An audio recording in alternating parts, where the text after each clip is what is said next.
എങ്കിൽ ഭാഗവതത്തിൽ ഞാൻ പറയുന്ന റെഫറൻസുകൾ ഞാൻ പറയുന്നില്ല, പെട്ടെന്ന് പോവാം. ബ്രഹ്മാവിൻ്റെ തലയിൽ നിന്ന് ബ്രാഹ്മണനും, നെഞ്ചത്തിൽ നിന്ന് ക്ഷത്രിയനും, വയറ് ഭാഗത്ത് നിന്ന് തുടയിൽ നിന്ന് പിന്നെ വയറിൽ നിന്ന് വൈശ്യനും, കാലിൽ നിന്ന് ശുദ്രനും എന്ന് നിങ്ങൾ കേട്ടിട്ടുള്ളൂ. പക്ഷെ ഗുദത്തിൽ നിന്ന് വന്നവരാണ് ചണ്ടാളന്മാരും പഞ്ചമരും സ്ത്രീകളും വൈശ്യരും ഒക്കെ എന്നൊക്കെ എവിടെയാണ് കേട്ടിട്ടുള്ളത്? ഈ ബ്രഹ്മാവിൻ്റെ ഗുദത്തിൽ നിന്നാണ് പാപം വന്നതെന്നാണ് പറയുന്നത്. ഈ പാപവും കൊണ്ടായിരുന്നു പുള്ളി ടോയ്ലറ്റിൽ പോയെന്നാണ് എനിക്ക് തോന്നുന്നത്. ഇതാണ് അങ്ങനെ പാപം തൂറുന്ന, അതായത് നീച മനുഷ്യരെ തൂറി ഉണ്ടാക്കിയ വിശ്വാസത്തിൻ്റെ പേരാണ് സനാതന വർണ്ണാശ്രമ ധർമ്മം എന്ന് പറയുന്നത്. അതായത് പറയുന്നതിൻ്റെ അർത്ഥം എന്താണെന്നറിയാമോ? ഓക്കെ, അനിലിന്റെ മൈക്ക് ഓൺ ആണ്. അനിലും കൂടെ ഒന്ന് മൈക്ക് മ്യൂട്ട് ചെയ്യണം, അല്ലെങ്കിൽ അത് ഡിസ്റ്റർബൻസ് വരും. അല്ലെങ്കിൽ ഐഫോൺ ഉള്ളവരുണ്ട്, അതൊന്ന് മ്യൂട്ട് കൊടുക്കണേ. Continue please. അല്ല, ഓൾ മ്യൂട്ട് അടിച്ചാലും മതിയല്ലോ. ഓക്കെ, അപ്പോൾ പിന്നെ എൻ്റെ പേര് ഒക്കെ പറയാൻ ഞാൻ ആഗ്രഹിക്കുന്നില്ല. കാരണം നേരത്തെ പറഞ്ഞ കണക്ക് ഞാൻ പ്രൈവസി മെയിൻറ്റെയിൻ ചെയ്യാൻ ആഗ്രഹിക്കുന്നു. നിങ്ങൾക്ക് മറ്റെന്തെങ്കിലുമൊക്കെ കാര്യങ്ങൾ അറിയണമെങ്കിൽ ചോദിക്കുന്ന സമയത്ത് വേണമെങ്കിൽ ചോദിക്കാം.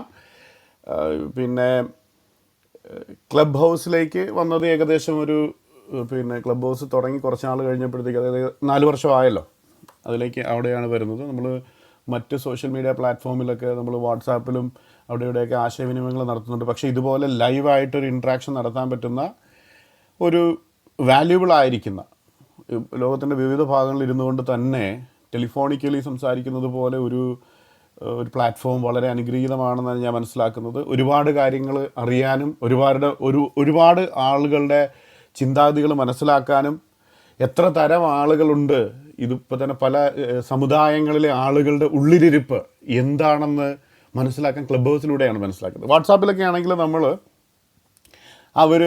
അവർ ടൈപ്പ് ചെയ്ത് വരുമ്പോൾ ചിലപ്പോൾ അവരുടെ മനസ്സിലുള്ള കാര്യങ്ങളായിരിക്കത്തില്ല. ചിലപ്പോൾ അവർ കുറച്ച് മറയൊക്കെ ഇട്ട് മാന്യതയുടെ ടെക്സ്റ്റൊക്കെ ആയിരിക്കും അയക്കുക. പക്ഷേ ഇവിടെ ക്ലബ് ഹൗസിൽ അവർ പറഞ്ഞ് വരുമ്പോഴത്തേക്ക് അവരുടെ ഉള്ള് മുഴുവൻ തുറക്കുന്നതായിട്ടാണ് നമ്മൾ മനസ്സിലാക്കുന്നത്.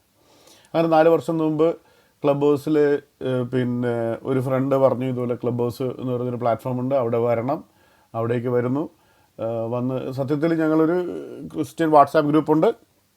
വാട്സാപ്പ് ഗ്രൂപ്പിൽ നിന്നാണ് ഇങ്ങനെ ചെയ്യുന്നത്. ഇനി എൻ്റെ ഒരു ബാക്ക്ഗ്രൗണ്ട് പറയാം. ഞാനൊരു പ്രൊട്ടസ്റ്റന്റ് ക്രിസ്ത്യനാണ്.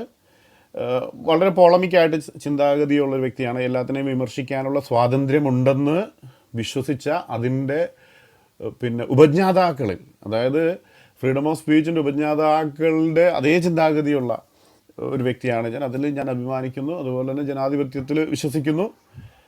പിന്നെ അതെ, ഒരു സെക്കൻഡ് എനിക്കൊരു ബാക്ക് ചാനൽ മെസ്സേജ് വന്നു. ഞാനിപ്പോൾ ഒരു സെക്കൻഡ്, സോറി ഇടപെട്ടത് സോറി. ഞാനിപ്പോൾ മറ്റൊരാളുടെ DP യെ കുറിച്ച് പരാമർശിച്ചുകൊണ്ട് വളരെ വൈകൃതമായിട്ടൊരു DP ആണ് താങ്കളത് മാറണം എന്ന് പറയുമ്പോൾ എനിക്കൊരു ബാക്ക് ചാനൽ മെസ്സേജ് വന്നു. ഇവിടെ താങ്കളുടെ DPയും ഡെറോഗേറ്റീവ് ആയിട്ടുള്ളതാണെന്ന് പറയുന്നു. അപ്പോൾ അതൊന്ന് പരിഷ്കരിക്കാമോ? ഞാൻ മാറ്റാം. അത് ഞാനത് അവരുടെ അതെ, മറ്റൊരാളും സമാനമായ ഒരു DP ഇവിടെ കണ്ടപ്പോഴാണ് നമ്മളത് പറഞ്ഞത്. അപ്പൊ പിന്നെ അത് നമുക്ക് തുല്യനീതി പറയണം. മാറ്റാം. ഏതായിടുക എൻ്റെ യോനി ദേവി? ഒരു മിനിറ്റ്. എൻ്റെ ശിവലിംഗ ഭവൻ ഇങ്ങ് വാ. കിട്ടി. എല്ലാം ഭയങ്കര ഭീകരമാണേ. പോട്ടെ. ഓക്കെ, അപ്പോൾ ഞാൻ പറഞ്ഞതെന്തായിരുന്നു? ക്ലബ് ഹൗസിലേക്ക് വരുന്നു. ക്ലബ് ഹൗസിൽ വരുമ്പോൾ പല തരം ഗ്രൂപ്പുകൾ കാണുകയാണ് നമ്മൾ. ക്ലബ് ഹൗസിൽ പിന്നെ പ്രൊട്ടസ്റ്റൻ്റ് പെന്തക്കോസ്തുകാർ കാണുന്നു, പിന്നെ നിരീശ്വരവാദികളെ കാണുന്നു, മുസ്ലിങ്ങളുടെ ഗ്രൂപ്പുകൾ കാണുന്നു, തലോടി അതുപോലെയുള്ളവരുടെ റൂമുകൾ കാണുന്നു. പിന്നെ എല്ലാത്തിനെയും ഒരുമിച്ച് കൊണ്ടുപോയി ചർച്ച നടത്തുന്ന ക്രിസ്ത്യനായിട്ടും എല്ലാവരെയും ഒരുമിച്ച് കൊണ്ടുവന്ന അജി ബ്രദറിനെ പോലെ റൂമുകൾ കാണുന്നു. നിരീശ്വരവാദികളുടെ റൂമുകൾ സത്യം പറഞ്ഞാൽ വളരെ പിന്നെ അങ്ങോട്ട് കയറി കഴിഞ്ഞാൽ പുതിയ തെറികൾ ഞാൻ പഠിച്ചു ശരിക്കും. അങ്ങനെ എനിക്ക് മനസ്സിലായത് ഇങ്ങനെയും തെറികളുണ്ടെന്ന് പഠിക്കാൻ എനിക്ക് പിന്നെ ഇടയായി എന്നുള്ളത് കൂടെ ഞാൻ ഓർമ്മിപ്പിക്കട്ടെ. പിന്നെ എന്നെ ഏറ്റവും ചിന്തിപ്പിച്ച ഒരു കാര്യം എന്ന് പറഞ്ഞാൽ, ഞാൻ ക്രിസ്ത്യൻ ആയിരിക്കുന്നത് കൊണ്ട് തന്നെ ഞാൻ ആദ്യം കാണുന്ന ഏറ്റവും പോളമിക്ക്, അതും വേറെ ലെവലിലൊരു പിന്നെ വിമർശന ബുദ്ധിയോടുകൂടി പിന്നെ ക്രിസ്തു മതത്തെ ഇങ്ങനെ പറഞ്ഞുകൊണ്ടിരുന്ന ഇത് ഞാൻ ശ്രദ്ധിച്ചത് കാർത്തിക് ശിവകുമാറിൻ്റെയൊക്കെ റൂമിലാണ്. അപ്പോൾ അവർ ഒരു ക്രിസ്തീയ മതം വിട്ടിട്ട് അദ്ദേഹം ഹൈന്ദവ മതത്തിൻ്റെ നന്മകൾ ഇങ്ങനെ വാരി വിതറുകയാണ്. അപ്പോൾ ഞാനിങ്ങനെ ആലോചിച്ചു, ചേട്ടാ ഇത്രയും നന്മ അതിനകത്തുണ്ടെങ്കിൽ അപ്പോൾ സനാതനധർമ്മത്തെക്കുറിച്ച് അദ്ദേഹം വാദോരാതെ പറയുകയാണ്. അങ്ങനെ അതിനെക്കുറിച്ച് ഞാൻ ചിന്തിക്കാൻ തുടങ്ങി. ഈശ്വരാ, നമ്മൾ ഈ ഒരു രാജ്യത്ത് ജനിച്ചു വളർന്നു ഇത്രയും നല്ല ഒരു ചിന്താഗതിയെക്കുറിച്ച് എന്തുകൊണ്ട് ചിന്തിച്ചില്ല? അങ്ങനെ ഞാനത് പഠിക്കാനിടയായി. അപ്പോൾ നമ്മുടെ സുഹൃത്ത് പിന്നെ പകലോ മറ്റത്തേക്ക് പരിചയപ്പെട്ടു. അപ്പോൾ ആ ഒരു ഗ്രൂപ്പുകളിൽ പോയി അവരുടെ ഗ്രന്ഥങ്ങളൊക്കെ പഠിക്കാനിടയായി. അങ്ങനെ സനാതനധർമ്മത്തെക്കുറിച്ച് പഠിച്ചപ്പോൾ മനസ്സങ്ങ് നിറയാനിടയായി. പിന്നെ നമുക്ക് മനസ്സിലായി, അപ്പോൾ ഈ ഇത്രയും സംസ്കാര സമ്പുഷ്ടമായിരിക്കുന്ന ഒരു പൈതൃകം സനാതന സംസ്കാരത്തിനുണ്ടായിരുന്നു എന്ന് സത്യത്തിൽ ഇവിടെ വന്നപ്പോഴാണ് ഇങ്ങനെ ഒരു ക്ലബ് ഹൗസ് സത്യത്തിൽ എന്തായി അതിനൊരു മുഖാന്തിരമായി എന്ന് വേണമെങ്കിൽ പറയാം. കാരണം നമ്മൾ സനാതനം എന്ന് കേട്ടിട്ടേ ഉള്ളൂ, പക്ഷേ ഇതെന്താണെന്ന് പഠിച്ചത് ഇവിടെ വന്നിട്ടാണ്. അതിന് കാരണക്കാരായിരിക്കുന്നവരുടെ പേരുകൾ ഞാൻ പറയുന്നില്ല, ഒരാളുടെ പേര് ഞാൻ പറഞ്ഞു. കാരണം അത് ഞാൻ വിശ്വസിക്കുന്ന ദൈവത്തെ ഒക്കെ വളരെ വളരെ പോളമിക്കായിട്ട് വളരെ എന്താ പറയുക ഇത്രയും രൂക്ഷമായിട്ട് കടന്നാക്രമിക്കുമ്പോൾ അവൻ പറയുന്നതിൽ എന്തെങ്കിലും കാണുമല്ലോ എന്ന് വിചാരിച്ചാണ് ഞാൻ പുസ്തകം തുറന്നു കഴിഞ്ഞപ്പോഴത്തേക്കുള്ള എക്സ്പീരിയൻസ് ഞാനിപ്പോൾ പറയാം. അപ്പോൾ അങ്ങനെ നമ്മുടെ ഒരുപാട് സുഹൃത്തുക്കളെ പരിചയപ്പെട്ടു. നമ്മുടെ പ്രിൻസ് ബ്രദർ ഉൾപ്പെടെയുള്ളവരെ ക്ലബ് ഹൗസിൽ നിന്നാണ് പരിചയപ്പെട്ടത്. പിന്നെ വാട്സാപ്പിൽ നമ്മൾ ഇതുണ്ട്, കോൺടാക്റ്റുകളുണ്ട്. ഞാൻ പറയുന്നത് അനേക ക്ലബ് ഹൗസിൻ്റെ എക്സ്പീരിയൻസ് വളരെ വാല്യുബിൾ ആയിരിക്കുന്ന നെഗറ്റീവും പോസിറ്റീവും അനേക ഇൻഫർമേഷൻ ലഭിക്കാനിടയായി. ലൈവായിട്ട് ലോകത്തിലെ വിവിധ ഭാഗങ്ങളിൽ ഇരിക്കുന്നവരുമായി നമുക്ക് നമ്മുടെ ഓപ്പോസിറ്റ് ചിന്താഗതിയുള്ള കമ്മ്യൂണിസ്റ്റ് അല്ലെങ്കിൽ എല്ലാവിധ ചിന്താഗതി നിരീശ്വരവാദി ബുദ്ധമതക്കാരെ കാണാനിടയായി. അതുപോലെ തന്നെ ഇംഗ്ലീഷുകാരെ പരിചയപ്പെട്ടു. ബ്ലാക്ക് ആയിട്ടുള്ളവരുടെ കമ്മ്യൂണിറ്റിയിൽ പോയി സംസാരിക്കാനിടയാണ്. ക്ലബ് ഹൗസ് വളരെ വൈബ്രൻ്റ് ആയിരിക്കുന്ന വളരെ എക്സ്പീരിയൻസ് നൽകുന്ന ഒരു പ്ലാറ്റ്ഫോം ആയിരുന്നു എന്നെ സംബന്ധിച്ച്. ആയിരുന്നു എന്ന് പറഞ്ഞാൽ പ്ലാറ്റ്ഫോമാണ് എന്ന് ഞാൻ പറഞ്ഞു കൊള്ളട്ടെ. ഇപ്പം നിങ്ങളുടെ ഗ്രൂപ്പിൽ എനിക്കിങ്ങനെ സംസാരിക്കാൻ ഇത് കിട്ടിയത് തന്നെ മറ്റൊരു എക്സ്പീരിയൻസ് ആണ്. അപ്പം ഞാനിത് എന്തുകൊണ്ടാണ് ഒരു സംസാരിക്കാൻ ടോപ്പിക് കിട്ടുമ്പോൾ നമുക്ക് ഏറ്റവും കൂടുതൽ എക്സ്പ്രസ്ഡ്ലി തറപ്പിച്ച് പറയാൻ കിട്ടുന്ന ഒരു ടോപ്പിക്കിലേക്ക് ഞാൻ പോകുന്നത്, ഞാൻ നേരത്തെ പറഞ്ഞത് കണക്ക് ഏറ്റവും പോളമിക്കായിട്ട് ഞാൻ വിശ്വസിക്കുന്ന വിശ്വാസത്തെ വിരൽ ചൂണ്ടുന്ന ആ സനാതനധർമ്മം, അതിനെക്കുറിച്ചുള്ള ഞാൻ മനസ്സിലാക്കിയ കാര്യങ്ങൾ പറയാൻ ഞാൻ ഈ വേദി സെലക്ട് ചെയ്യുകയാണ്. ഇനിയും അവസരങ്ങൾ കിട്ടുകയാണെങ്കിൽ മറ്റു കാര്യങ്ങളെപ്പറ്റി എനിക്ക് പറയാൻ അവസരം ഈ വേദിയിലല്ല മറ്റൊരു വേദിയിൽ കിട്ടുകയാണെങ്കിൽ നിങ്ങൾ അനുവദിക്കുകയാണെങ്കിൽ ഈ റൂമിൽ അല്ലെങ്കിൽ മറ്റേതെങ്കിലും വേദിയിൽ പറയും. അതിൻ്റെ അർത്ഥം ഞാൻ പോളമിക്കായിരിക്കുന്നത് സനാതന ധർമ്മത്തെക്കുറിച്ച് മാത്രമല്ല എന്നാണ് ഞാൻ പറയാൻ ആഗ്രഹിക്കുന്നത്. എല്ലാവരെയും വിമർശനത്തിന് ആരും അതീതരല്ല. അവഹേളനത്തിൻ്റെ കാര്യം മറ്റൊരു കാര്യമാണ്, പക്ഷേ വിമർശനത്തിന് ആരും അതീതരല്ല. വസ്തുനിഷ്ഠമായ കാര്യകാരണ സഹിതം ഒരു തെറ്റ് ചൂണ്ടിക്കാണിക്കാനുള്ള അവകാശം എല്ലാ മനുഷ്യർക്കും ഒരു ഇൻഎലിയനബിൾ റൈറ്റ് ദൈവദത്തമായി, ദൈവത്തിൽ വിശ്വസിക്കാതെ നിങ്ങൾക്ക് മുമ്പിൽ അത് ചിലപ്പോൾ വിലയില്ലാതിരിക്കും, അങ്ങനെ ഒരു ഇൻഎലിയബിൾ റൈറ്റ് അങ്ങനെ ദൈവദത്തമായി എല്ലാവർക്കും കൊടുത്തിട്ടുണ്ട് എന്ന് ഞാൻ വിശ്വസിക്കുന്നു. അപ്പോൾ അതിൻ്റെ അടിസ്ഥാനത്തിൽ തന്നെ ഇത്രയും പോളമിക്കായിരിക്കുന്ന ഞാൻ കണ്ടിട്ടുള്ളതെന്ന് പറഞ്ഞാൽ നിരീശ്വരവാദികളിൽ പോലും ഇത്രയും രൂക്ഷതമായിട്ട് ഞാൻ വിശ്വസിക്കുന്ന ഒരു കാര്യത്തിൽ ഇങ്ങനെ പറഞ്ഞതുകൊണ്ട് മാത്രമല്ല, ഞാൻ പഠിച്ചതിൽ നിന്നുകൂടി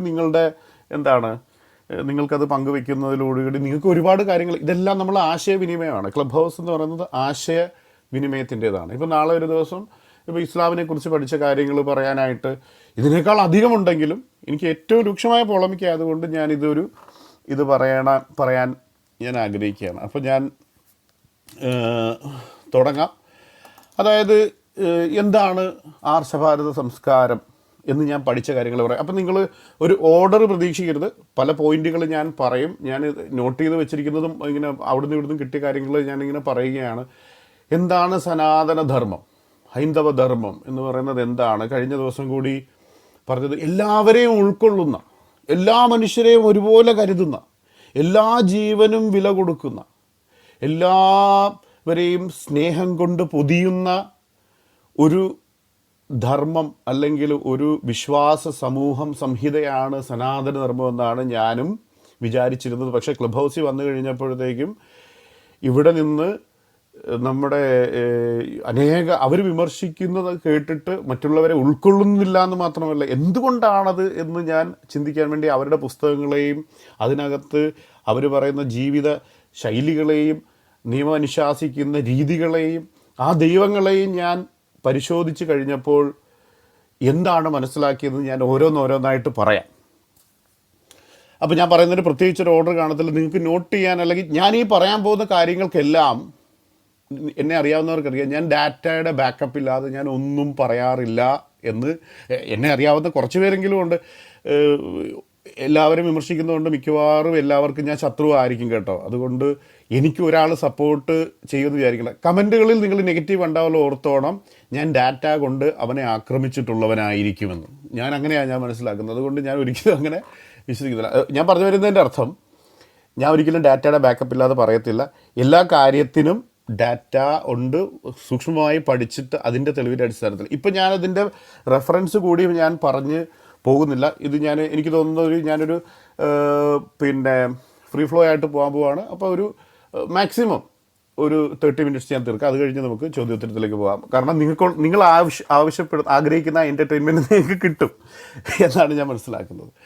ഓക്കെ, എന്താണ് ഈ ആർഷഭാരത സംസ്കാരം അല്ലെങ്കിൽ സനാതന ധർമ്മം എന്ന് പറയുന്നത്? ഞാൻ ഒറ്റ വാക്കിൽ പറഞ്ഞാൽ ഏറ്റവും മനുഷ്യത്വ വിരുദ്ധമായിരിക്കുന്ന, ലോകത്തിലെ ഏറ്റവും മനുഷ്യത്വ വിരുദ്ധമായിരിക്കുന്ന, അതായത് മനുഷ്യരെ തുറന്ന ജയിലുകളിൽ അടച്ചിരുന്ന ഒരു സമ്പ്രദായമാണ് സനാതന വർണ്ണാശ്രമ ധർമ്മം എന്ന് പറയുന്നത്. വർണ്ണത്തിൻ്റെ പേരിൽ മനുഷ്യരെ പല തട്ടുകളായി തിരിച്ചിട്ട് അവരുടെ എല്ലാവിധ പേഴ്സണാലിറ്റിയും അവരുടെ പേരുകൾ പോലും അവരിൽ നിന്ന് കവർന്നെടുത്തിട്ട്, അവൻ്റെ വസ്ത്രം, അവൻ ഏത് പാത്രത്തിൽ കഴിക്കണം, അവൻ ഇരിക്കുന്ന ഹൈറ്റ് എത്രയാണെന്ന് നിയന്ത്രിക്കുന്ന, സ്വതന്ത്രമായി ചിന്തിക്കാനോ കേൾക്കാനോ വഴി നടക്കാനോ സമ്മതിക്കാത്ത, ലോകത്തിലെ തന്നെ ഏറ്റവും നികൃഷ്ടമായിരിക്കുന്ന, ഞാൻ പറയുന്നത് കൃത്യമാണെന്ന് എനിക്കറിയാം, കാരണം അതിൻ്റെ ലെങ്ത്തും ഇൻറ്റൻസിറ്റിയും വെച്ച് നോക്കുകയാണെങ്കിൽ ഏറ്റവും അധമമായിരിക്കുന്ന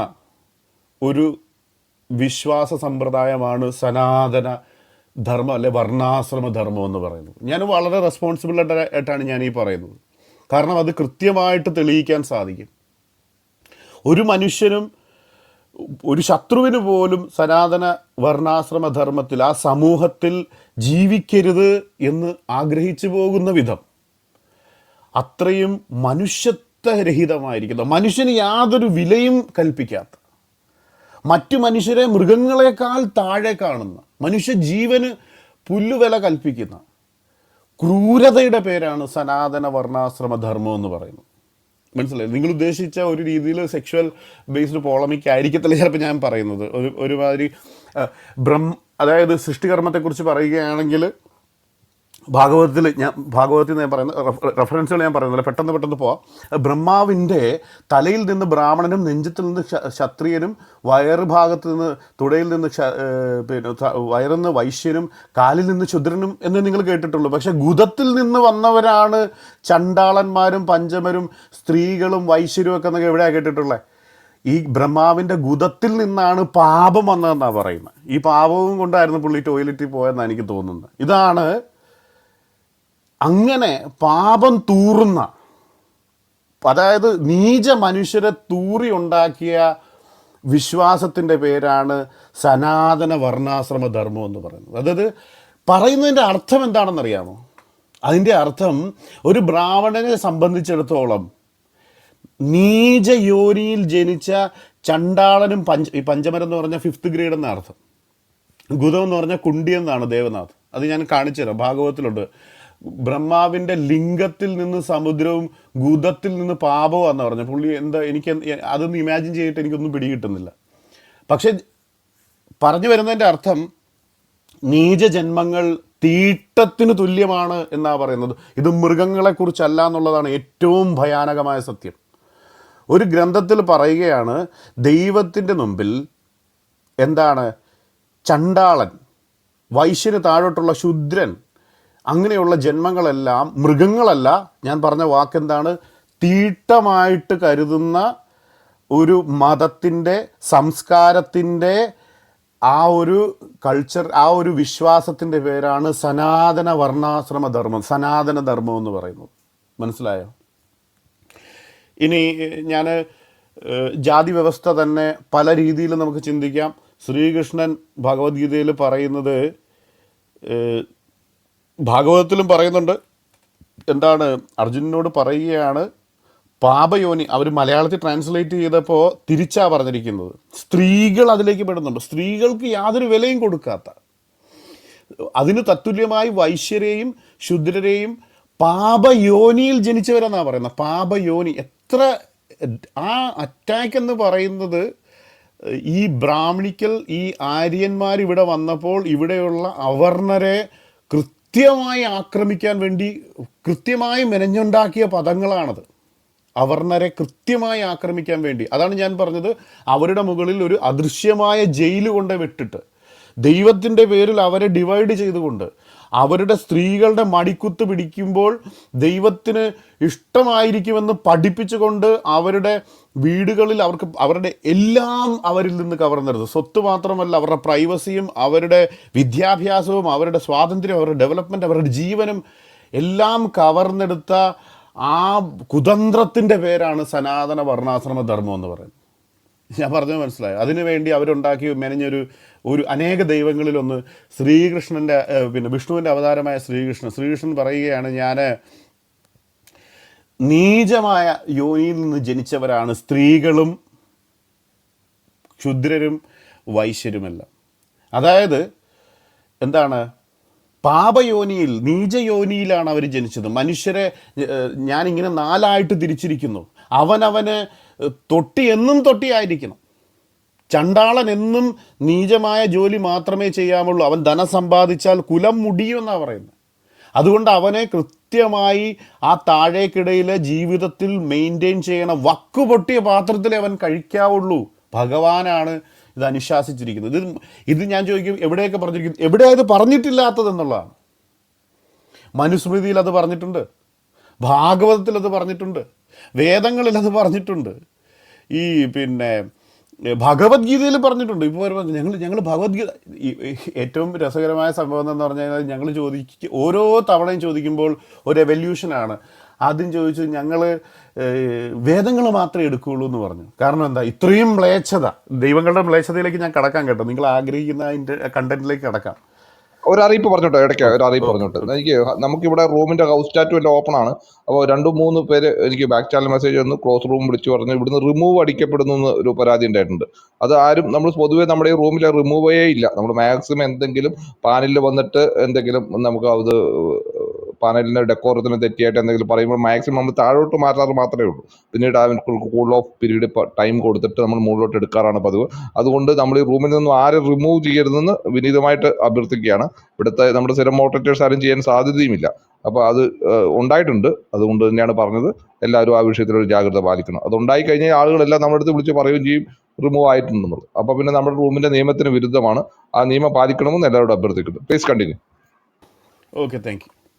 അപ്പം ഞാൻ പറഞ്ഞത്, ബ്രാഹ്മണർക്ക് വേണ്ടി മറ്റുള്ളവർ വിടുപണി ചെയ്യാൻ അനുശാസിക്കുന്ന, ബ്രാഹ്മണർക്ക് ഭോഗിക്കാൻ ഭാര്യമാരെ വിട്ടുകൊടുക്കണമെന്ന് അനുശാസിക്കുന്ന അങ്ങനെ ഒരു ചരിത്രമുണ്ടെന്ന് കാണിപ്പയ്യൂരിൻ്റെ ചരിത്രത്തിൽ. അതായത് മേലാളന്മാർക്ക് കീഴാളന്മാരുടെ ഭാര്യമാരെ മടിക്കുത്ത് പിടിക്കുവാൻ അനുവദിക്കുന്ന ഒരു മതത്തിൻ്റെ പേരാണ് സനാതന വർണ്ണാശ്രമ ധർമ്മം. ചണ്ടാളന്മാരെയും താണജാതിക്കാരെയും നായ്ക്കളായിട്ട്, ഞാൻ പറഞ്ഞ ആദ്യം മുതലുള്ള ശ്രുതിയിലും സ്മൃതിയിലും അതുപോലെ തന്നെ വേദങ്ങളിലും ഈ പറയുന്ന ദേവി ഭാഗവതം എല്ലാത്തിലും മനുഷ്യരെ പല തട്ടായിട്ട് അവരുടെ വർണ്ണങ്ങളുടെ അനുസരിച്ച് തിരിച്ച് അവരുടെ എല്ലാം അവരിൽ നിന്ന് കവർന്ന് ആയിരക്കണക്കിന് വർഷം ഏറ്റവും മോശമായ രീതിയിൽ ജനാധിപത്യം, അംബേദ്കറിൻ്റെ ഭാഷയിൽ പറഞ്ഞാൽ ആ മോക്ഷം ലഭിച്ചത് ജനാധിപത്യം വരുന്നത് വരെയാണ്. അതുവരെ തടവറയിലിട്ടിരുന്ന ആ ഒരു വ്യവസ്ഥയുടെ പേരാണ് സനാതന ധർമ്മം എന്ന് പറയുന്നത്.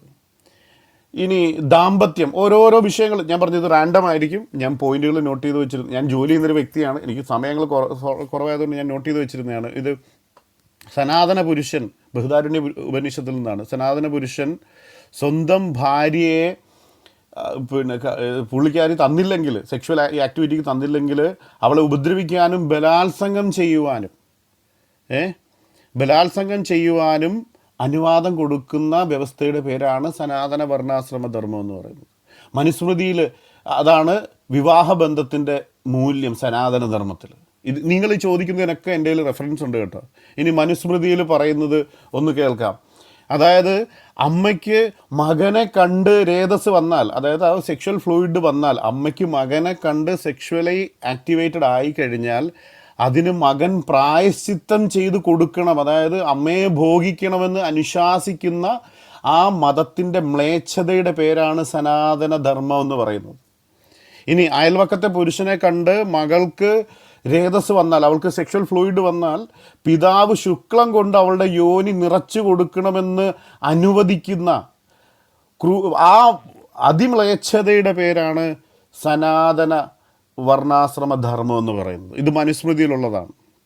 ഇനി അവരുടെ ദൈവങ്ങളെ നമുക്കൊന്ന് മറ്റൊരു അനുശാസനം കേട്ടുള്ളൂ. അതായത് പിന്നെ ഇതൊരു നികൃഷ്ട മതമാണെന്ന് ഞാൻ പറഞ്ഞത് എന്തുകൊണ്ടാണെന്ന് ഒന്നുകൂടെ ശ്രദ്ധിക്കാം. നമ്മൾ ഈ പൊട്ടിത്തെറിക്കുന്നവർക്ക് സ്വർഗത്തിൽ പിന്നെ 72 ഹൂറിമാരെ കിട്ടുമെന്ന് പറഞ്ഞായിരുന്നു അല്ലേ? ബ്രാഹ്മണന് ഭക്ഷണം കൊടുത്താൽ സ്വർഗത്തിൽ പിന്നെ സ്വർഗവേശ്യകളുമായിട്ട് ഭോഗിക്കാൻ പിന്നെ ഓഫർ തരുന്ന അഥർവവേദമുള്ള, അങ്ങനെ മ്ലേച്ഛതയുടെ കൂമ്പാരങ്ങൾ ഒളിപ്പിച്ചു വച്ചിരിക്കുന്ന ആ ഒരു ധർമ്മത്തിൻ്റെ പേരാണ് സനാതന വർണ്ണാശ്രമ ധർമ്മം എന്ന് പറയുന്നത്.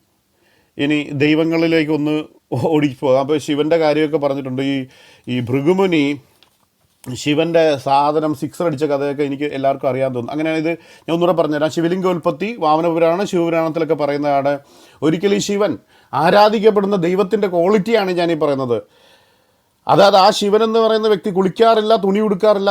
ഒരു ശിവനെ കാണണമെങ്കിൽ നിങ്ങൾ ബനാറസി പോയി, ഞാൻ ഇന്ത്യയുടെ എല്ലാ ഭാഗത്തും സഞ്ചരിച്ചിട്ടുള്ള വ്യക്തിയാണ്. അതായത് പിന്നെ തുണിയില്ലാതെ കാടും പടലും കാണിച്ചുകൊണ്ട്, ലിംഗം യാതൊരു നാണവുമില്ലാതെ നടന്നുകൊണ്ട് കഞ്ചാവ് വലിച്ച് നടക്കുന്ന ഓരോ വ്യക്തിയിലും നിങ്ങൾക്ക് ശിവൻ എന്ന് പറയുന്ന ആ വ്യക്തിയെ കാണാൻ സാധിക്കും. അപ്പോൾ ശിവമൂലി എന്ന് പറഞ്ഞാൽ, അതായത് 24 മണിക്കൂറും കഞ്ചാവും വലിച്ച് തുണിയില്ലാതെ സ്ത്രീജനങ്ങളുടെ ഇടയിലൂടെ നടക്കുന്നതിനെ മഹത്വീകരിക്കുന്ന ആ ഒരു വ്യവസ്ഥയുടെ പേരാണ് സനാതന ധർമ്മം എന്ന് പറയുന്നത്. ഇനി ഈ ശിവൻ സ്വന്തം ആരാധകരുടെ പിന്നെ ഞാനീ പറയുന്നത് വാമനപുരാണത്തിൽ ഉൾപ്പെടെയുണ്ട്. ഈ ആദിമ പുരുഷന്മാരായിരിക്കുന്ന ഭൃഗുവിൻ്റെ പോലും മുനിമാരുടെ അടുത്ത്, ആ ഭാര്യമാരുടെ അടുത്ത് ചെന്ന് ലിംഗം കൊണ്ട്, അത് വലിയ കാര്യത്തെ എഴുതി വെച്ചിരിക്കുന്നത്, ലിംഗം ഗത പോലെ കാണിച്ച് പിന്നെ അവരുടെ പുറകെ ചെന്നു. ചില പെൺപിള്ളേർ രേതസ്വലിപ്പിച്ചു കൊണ്ട് പുറകെ ചെന്നു ഭോഗിക്കാൻ. അതിനകത്ത് പറഞ്ഞിരിക്കുന്നത് മതമിളകിയ ഗജനെ പോലെ, മതമിളകിയ പിടിയാനകൾ പോയതുപോലെ ഈ ശിവൻ്റെ പുറകെ ഭോഗിക്കാൻ പോയെന്നാണ് പറയുന്നത്. ഇത് കണ്ട് തിരിച്ചു വന്ന ഭൃഗുമുനി എന്ത് ചെയ്തു? ശിവൻ്റെ 2 ഇടത്ത് പറയുന്നത്, ഒന്ന് ശപിച്ചപ്പോൾ ലിംഗം താഴെ പോയെന്നാണ് പറയുന്നത്. ചിലയിടത്ത് പറയുന്നത് ഭൃഗുമുനി അടിച്ച് തെറിപ്പിച്ച് കളഞ്ഞെന്നാണ് പറയുന്നത്. 8 പോയി 8 സ്ഥലങ്ങളിൽ അത് ലിംഗമായിട്ടിരുന്നു. ഇതിനകത്ത് ശ്രദ്ധിക്കേണ്ട കാര്യം ഒന്ന് ആലോചിച്ച് നോക്കിയേ. ഇത്രയും മ്ലേച്ഛകരമായ കാര്യങ്ങൾ ഭൃഗുമുനി വന്ന് നിനക്ക് ഇത്രയും നാണമില്ലാതായി, അതിനകത്ത് എഴുതി വെച്ചിരിക്കുന്നത് നിനക്ക് ഇത്രയും നാണമില്ലാതായി പോയല്ലോ എന്ന് ദൈവത്തെക്കുറിച്ച് പറയേണ്ടി വരുന്ന ഒരു വ്യവസ്ഥയുടെ, ഒരു വിശ്വാസത്തിൻ്റെ പേരാണ് സനാതന ധർമ്മം എന്ന് പറയുന്നത്.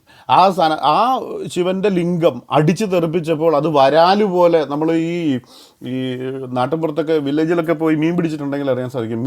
വരാലിനെ പിടിച്ച് നമ്മൾ ഈ പുട്ടുകുടത്തിലൊക്കെ ഇട്ട് കഴിഞ്ഞാൽ പുട്ടുകുടം ഇങ്ങനെ കിടന്ന് അനങ്ങാൻ തുടങ്ങും അല്ലേ? കാരണം ഈ വരാലിൻ്റെ പിന്നെ അതിൻ്റെ പേരിനെ ഇങ്ങനെ വെട്ടുന്നത് കാരണം. അപ്പോൾ ഈ വരാല് പോലെ ഇത് ഭൂമിക്ക് അകത്തേക്ക് പോയി വെട്ടാൻ തുടങ്ങി, ഭൂമി കിടന്ന് കുലുങ്ങാൻ തുടങ്ങി, 3 ലോകങ്ങളും കിടന്ന്, ഈ 3ാമത്തെ ലോകത്തൊക്കെ എന്താണെന്ന് കഥയിൽ ചോദ്യമില്ല. അപ്പോൾ അതിങ്ങനെ വെട്ടാൻ തുടങ്ങിക്കഴിഞ്ഞപ്പോഴത്തേനും പിന്നെ എല്ലാവരും കൂടെ വന്നിട്ട് പറഞ്ഞു ഇത് തിരിച്ച് ഫിറ്റ് ചെയ്ത് വെക്കണം, എടുത്തുകൊണ്ട് പോകണമെന്ന് പറഞ്ഞു. അപ്പോൾ ശിവൻ പറഞ്ഞു ഒറ്റ കാര്യമേ ഉള്ളൂ, ഇന്ന് തൊട്ട് എൻ്റെ സുനാപ്പി നിങ്ങൾ ആരാധിക്കാമെങ്കിൽ ഞാൻ തിരിച്ച് ഇത് അടക്കി വെക്കാമെന്ന് പറഞ്ഞു. മറ്റൊരു സ്ഥലത്ത് പാർവതി വന്ന് കവച്ച്, പാർവതി ചേച്ചി വന്ന് ഇതിനകത്ത് അവളുടെ യോനിയിൽ ഇത് കയറ്റിയെന്നൊക്കെയാണ് പറയുന്നത്. അപ്പോൾ അത്രയും ദൈവങ്ങളെക്കുറിച്ച് തന്നെ മഹാമ്ലേച്ഛത പറയുന്ന ഒരു വ്യവസ്ഥയുടെ പേരാണ് സനാതന ധർമ്മം എന്ന് പറയുന്നത്. ഇതാണ് ശിവലിംഗ ആരാധനയുടെ ഉൽപ്പത്തി. ശിവലിംഗോൽപ്പത്തിയിലും അത് പറയുന്നുണ്ട്. അന്ന് തൊട്ടാണ് ശിവലിംഗ പൂജ തുടങ്ങിയെന്നാണ് പറയുന്നത്. ഇന്ന് ഇതൊന്നും ഞങ്ങളുടെ പുസ്തകമല്ല എന്ന് പറഞ്ഞ് എറിഞ്ഞു കളഞ്ഞുകൊണ്ട്, ഞങ്ങൾക്കിതുമായിട്ട് പുലബന്ധമില്ല എന്ന് പറഞ്ഞ് ഓടേണ്ടി വരുന്ന ആ ഗണങ്ങൾ ഉള്ള ആ ഒരു സമ്പ്രദായത്തിൻ്റെ പേരാണ് സ്വന്തം ദൈവങ്ങളെക്കുറിച്ച് പറയുമ്പോൾ ഞങ്ങളുമായി യാതൊരു പുലബന്ധവുമില്ല എന്ന് പറയുന്നത്. അങ്ങനെ വരുന്നൊരു ഗണത്തിൻ്റെ പേരാണ് സനാതനികളെന്ന് പറയുന്നത്.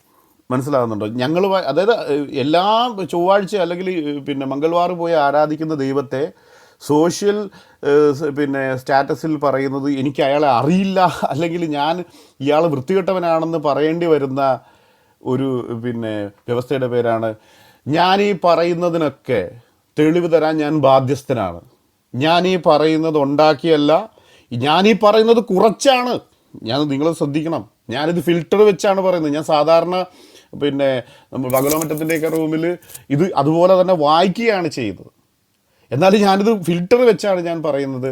ആ ഒരു വ്യവസ്ഥയുടെ പേരാണ് സനാതന ധർമ്മം എന്ന് പറയുന്നത്. ഇത് ആർഷഭാരത സംസ്കാരം, ഇതാണ് ഇവർ ആഗ്രഹിക്കുന്ന, തിരിച്ചു കൊണ്ടുവരാൻ അല്ലെങ്കിൽ ജീവിക്കാൻ ആഗ്രഹിക്കുന്ന. അനേക സ്ത്രീകൾ ഇവിടെ കിടന്ന് ഫൈറ്റ് ചെയ്യുന്നുണ്ട്, ഞങ്ങൾക്ക് ഇങ്ങനെ ജീവിക്കണം എന്നുള്ള. അതിലേക്ക് ഞാൻ വരാം, എന്താണ് സംഭവം.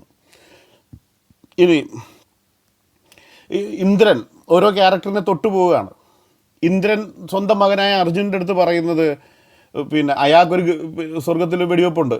ആരാ? ഇന്ദ്രനൊക്കെ ഏറ്റവും വലിയ കളിക്കാരനായിട്ടാണ് ചിത്രീകരിച്ചിരിക്കുന്നത്. ജോണി സിൻസ് ആയിട്ട് ചിത്രീകരിച്ചിരിക്കുകയാണ് ഇന്ദ്രനെ. അതിനെക്കുറിച്ച് വിവരണമൊക്കെ ഉണ്ട്, ഞാൻ അതിലേക്ക് വരാം. അപ്പോൾ സ്വന്തം മകനായ അർജുനന് തൻ്റെ വെപ്പാട്ടിയായ ഉർവശിയെ കളിക്കാൻ കൊടുത്ത് വലിയൊരു കാര്യം ചെയ്തതായിട്ട് എഴുതി വച്ചിരിക്കുന്ന ഒരു പുസ്തകമുള്ള മതത്തിൻ്റെ പേരാണ് സനാതനധർമ്മം എന്ന് പറയുന്നത്. മനസ്സിലായില്ലേ? എന്നിട്ട് ഇതിനെയൊക്കെയാണ് ഇവർ ഇത് കക്ഷത്ത് വെച്ചിട്ട് മറ്റ് മതങ്ങളുടെ നേരെ വിരൽ ചൂണ്ടുന്നത്. അതായത് ഇനി ബ്രഹ്മാവിനെ ഒന്ന് നമുക്ക് നോക്കാം. ബ്രഹ്മാവ് സ്വന്തം മോളെ പീഡിപ്പിച്ചു. പോക്സോയാണ് ആള്. പുള്ളി അങ്ങനെ ഒരു വീക്ക്നെസ് ഉണ്ട് പുള്ളിക്ക്. പുള്ളി പോക്സോയാണ്. എന്നാൽ ഞാൻ പറയുന്നത് ശിവപുരാണം, ലിംഗപുരാണം, അനേക പുരാണങ്ങളിലുള്ള കാര്യമാണ് പറയുന്നത്. ഇയാൾക്ക് 5ാമത്തെ ഒരു തലയുണ്ടായിരുന്നു.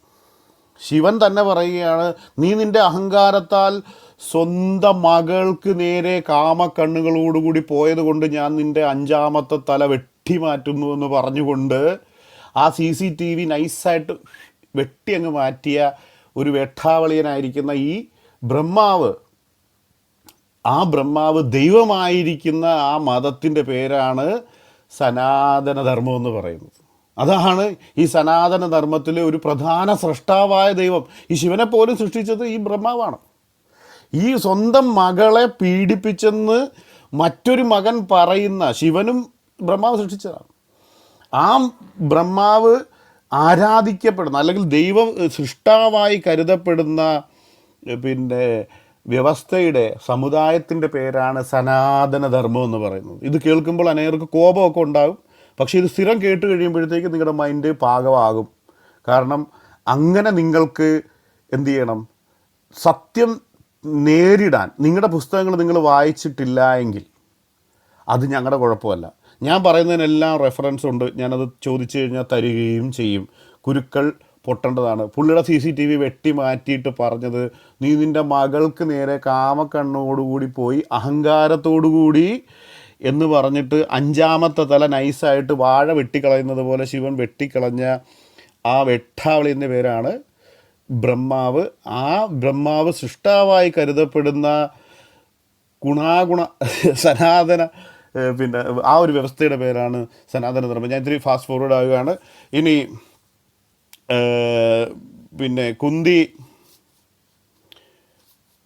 കുന്തിയെ പാണ്ഡു പറയുന്നുണ്ട്, എനിക്ക് കുട്ടികളുണ്ടാകത്തില്ല, നീ പോയി വല്ലവനുമായിട്ട് കളിച്ച് കുട്ടികളുണ്ടാക്കുക. അപ്പം ദാമ്പത്യത്തെ പറ്റി നമുക്കൊന്ന് ശ്രദ്ധിക്കാം. ഒരു സെക്കൻഡ്.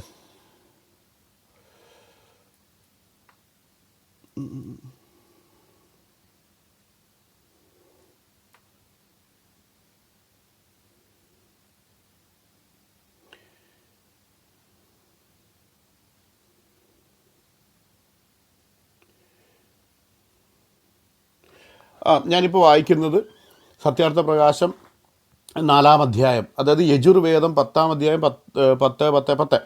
അതിനകത്ത് പറയുന്നത് അനുശാസനങ്ങളാണ്. അതായത് സനാതനധർമ്മത്തിലെ ഒരു സനാതന പുരുഷൻ ഭർത്താവിന് സന്താനോൽപാദന സാമർഥ്യമില്ലാതെ വരുമ്പോൾ ഭാര്യയോട് ആജ്ഞാപിക്കണം, ഹേ സുഭഗേ, അതായത് സൗഭാഗ്യത്തെ ഇച്ഛിക്കുന്ന നാരി, നീ എന്നിൽ നിന്ന് അന്യനായ ഭർത്താവിനെ ഇച്ഛിക്കുക. എന്തെന്നാൽ ഇപ്പോൾ എന്നിൽ നിന്ന് സന്താനോൽപത്തി ഉണ്ടാവാൻ സാധ്യതയില്ല. അപ്പോൾ സ്ത്രീക്ക് ഇതര പുരുഷനുമായി നിയോഗം എന്ന് പറഞ്ഞ പരിപാടി, ക്ലിക്ക് ക്ലിക്ക്, അതിനാണ് മറ്റതിനാണ് ഈ നിയോഗം എന്ന് പറഞ്ഞാൽ കള്ളവെടിക്കാണ് നിയോഗം എന്ന് പറയുന്നത്. മറ്റതിന് ദാമ്പത്യം എന്നാണ് പറയുന്നത്. അതായത് ഭർത്താവുമായിട്ടുള്ള അല്ല, അന്യപുരുഷനുമായിട്ടുള്ള ഭോഗത്തിനാണ് നിയോഗം എന്ന് പറയുന്നത്. ഞാനിത് വേണമെങ്കിൽ ഡീപ്പ് ഇട്ട് കാണിക്കാം. ഇത് സത്യാർത്ഥ പ്രകാശത്തിലെ പിന്നെ ഋഗ്വേദത്തിലെ കോട്ടാണ്. അതിൻ്റെ പിന്നെ വ്യാഖ്യാനമാണ് ഇവിടെ പറഞ്ഞിരിക്കുന്നത്. അപ്പോൾ ശങ്കരാചാര്യരുടെ പുസ്തകം. അപ്പോൾ സ്ത്രീക്ക് ഇതര പുരുഷനുമായി നിയോഗം ചെയ്ത് സന്താനോൽപാദനമാകാം, പക്ഷേ അവൾ സ്വന്തം വിവാഹിത ഭർത്താവിനെ ശുശ്രൂഷിക്കണം. ഇതുപോലെ രോഗാദി ദോഷങ്ങളാൽ സ്ത്രീ സന്താനോൽപാദനത്തിന് അസമർത്ഥയാകുമ്പോൾ ഭർത്താവിനോട് അഭ്യർത്ഥിക്കണം, നാഥ, എന്നിൽ നിന്ന് സന്താനലബ്ധി ഉണ്ടാകുമെന്ന ആശ വെടിഞ്ഞ് ഏതെങ്കിലും വിധവയെ നിയോഗം എന്ന് പറഞ്ഞാൽ ഞാൻ പറഞ്ഞു മറ്റത് പരിപാടി നിയോഗം ചെയ്ത് സന്താനഭാഗ്യം നേടിയാലും പാണ്ഡു മഹാരാജാവിൻ്റെ, ഈ സത്യാർത്ഥ പ്രകാശത്തിൽ എഴുതിയിരിക്കുന്നത് ഞങ്ങൾ പറയുന്ന ആരോപണം അല്ലെന്ന് സാക്ഷ്യപ്പെടുത്തുന്നതാണ്. പാണ്ഡു മഹാരാജാവിൻ്റെ പത്നിമാരായ കുന്തി, മാദ്രി എന്നിവർ ഇപ്രകാരമാണ് ചെയ്തത്. ചിത്രാംഗതൻ, വിചിത്രവീരൻ എന്നീ മഹാരാജാക്കന്മാരുടെ മരണശേഷവും വേദവ്യാസ മഹാമുനി നിയോഗത്താൽ അംബികയിൽ ധൃതരാഷ്ട്രരും അംബാലികയിൽ പാണ്ഡുവിനും ദാസിയിൽ വിദൂരർക്കും ജന്മം നൽകി. ഇത്തരം ഇതിഹാസങ്ങൾ നിയോഗത്തിന് തെളിവാണ്. നിയോഗം എന്ന് പറഞ്ഞു കഴിഞ്ഞാൽ ഭാര്യയെ കൂട്ടിക്കൊടുക്കുന്ന പരിപാടിക്കാണ് നിയോഗം എന്ന് പറയുന്നത്. അതുപോലെ ഭർത്താവിനെ കൂട്ടിക്കൊടുക്കുന്ന പരിപാടിക്കാണ്, ഭർത്താവ് ജീവിച്ചിരിക്കെ അന്യ സ്ത്രീക്ക് അന്യ പുരുഷനോടുകൂടി പോയി കിടക്കാൻ അനുവാദം കൊടുക്കുന്ന സംസ്കാരത്തിൻ്റെ വ്യവസ്ഥയുടെ പേരാണ് സനാതനധർമ്മം എന്ന് പറയുന്നത്. ഞാനിത് വായിച്ചതാണ് കേട്ടോ, ഞാൻ എഴുതി ഉണ്ടാക്കിയല്ല. ഇനിയിപ്പോൾ ഞാനാണ് നാളെ എഴുതി ഉണ്ടാക്കിയെന്ന് പറയരുത്. ഓക്കെ, ഞാൻ ഒരു സെക്കൻഡ്, ഞാൻ പോയിന്റ് മാത്രമേ നോട്ട് ചെയ്തിട്ടുള്ളൂ. അതെ, ഓക്കെ. ഇനി വേറൊരു രസകരമായ ഇവരുടെ ദൈവങ്ങളുടെ ഗുണോധികാരത്തിലേക്ക് വരാം. അതായത് എത്രത്തോളം മ്ലേച്ഛകരമാണ് ദൈവങ്ങളുടെ പോലും മെൻറ്റാലിറ്റി എന്ന്.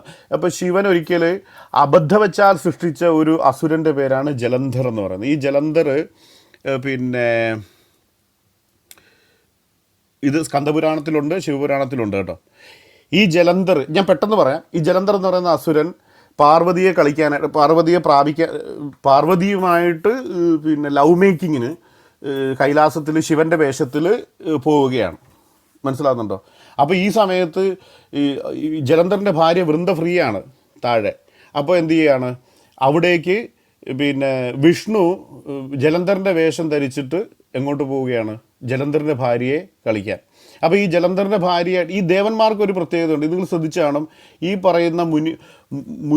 പറയുന്ന മെയിൻ ആൾക്കാർക്കൊന്നും കുട്ടികളുമില്ല, അതുപോലെ തന്നെ പെട്ടെന്ന് ഭോഗം നിൽക്കത്തുമില്ല. അങ്ങനെ ജലന്ധറിൻ്റെ ഭോഗത്തെക്കാളും വ്യത്യാസം ഞാൻ പറഞ്ഞിരിക്കുന്ന ഈ കാര്യം, അതായത് കുറേ നേരമെടുത്തു, ഈ ഭോഗത്തിനിടെ കുറേ നേരമെടുത്തു എന്നതുകൊണ്ട് ജലന്ധറിൻ്റെ ഭാര്യയായി വൃന്ദയ്ക്ക് കാര്യം പിടിയിട്ട് ഇത് വേറെ വല്ലവനുമാണ്, വിഷ്ണു ആയിരുന്നു എന്ന് മനസ്സിലായി. ജലന്ധറിൻ്റെ വേഷം വന്ന അങ്ങനെ ജലന്ധർ അവളെ ശപിക്കുകയാണ്, നീ എന്തു ചെയ്യും, നീ പിന്നെ നിൻ്റെ ഭാര്യയ്ക്കും വല്ലവനും എന്തു ചെയ്യും, കൊണ്ടുപോയി ഭോഗിക്കും. അങ്ങനെയാണ് വിഷ്ണുവിന് ഈ ശാപം കിട്ടി രാമനായിട്ട് വരുമ്പോൾ സീതയെ രാവണൻ കൊണ്ടുപോയി ഭോഗിക്കുന്നത്. അങ്ങനെ ഭോഗിച്ചിട്ടില്ല എന്ന് പറയുന്ന ആരെല്ലാം ഉണ്ടെങ്കിൽ കൊണ്ടുവരാൻ ഞാൻ തെളിവ് തരാം.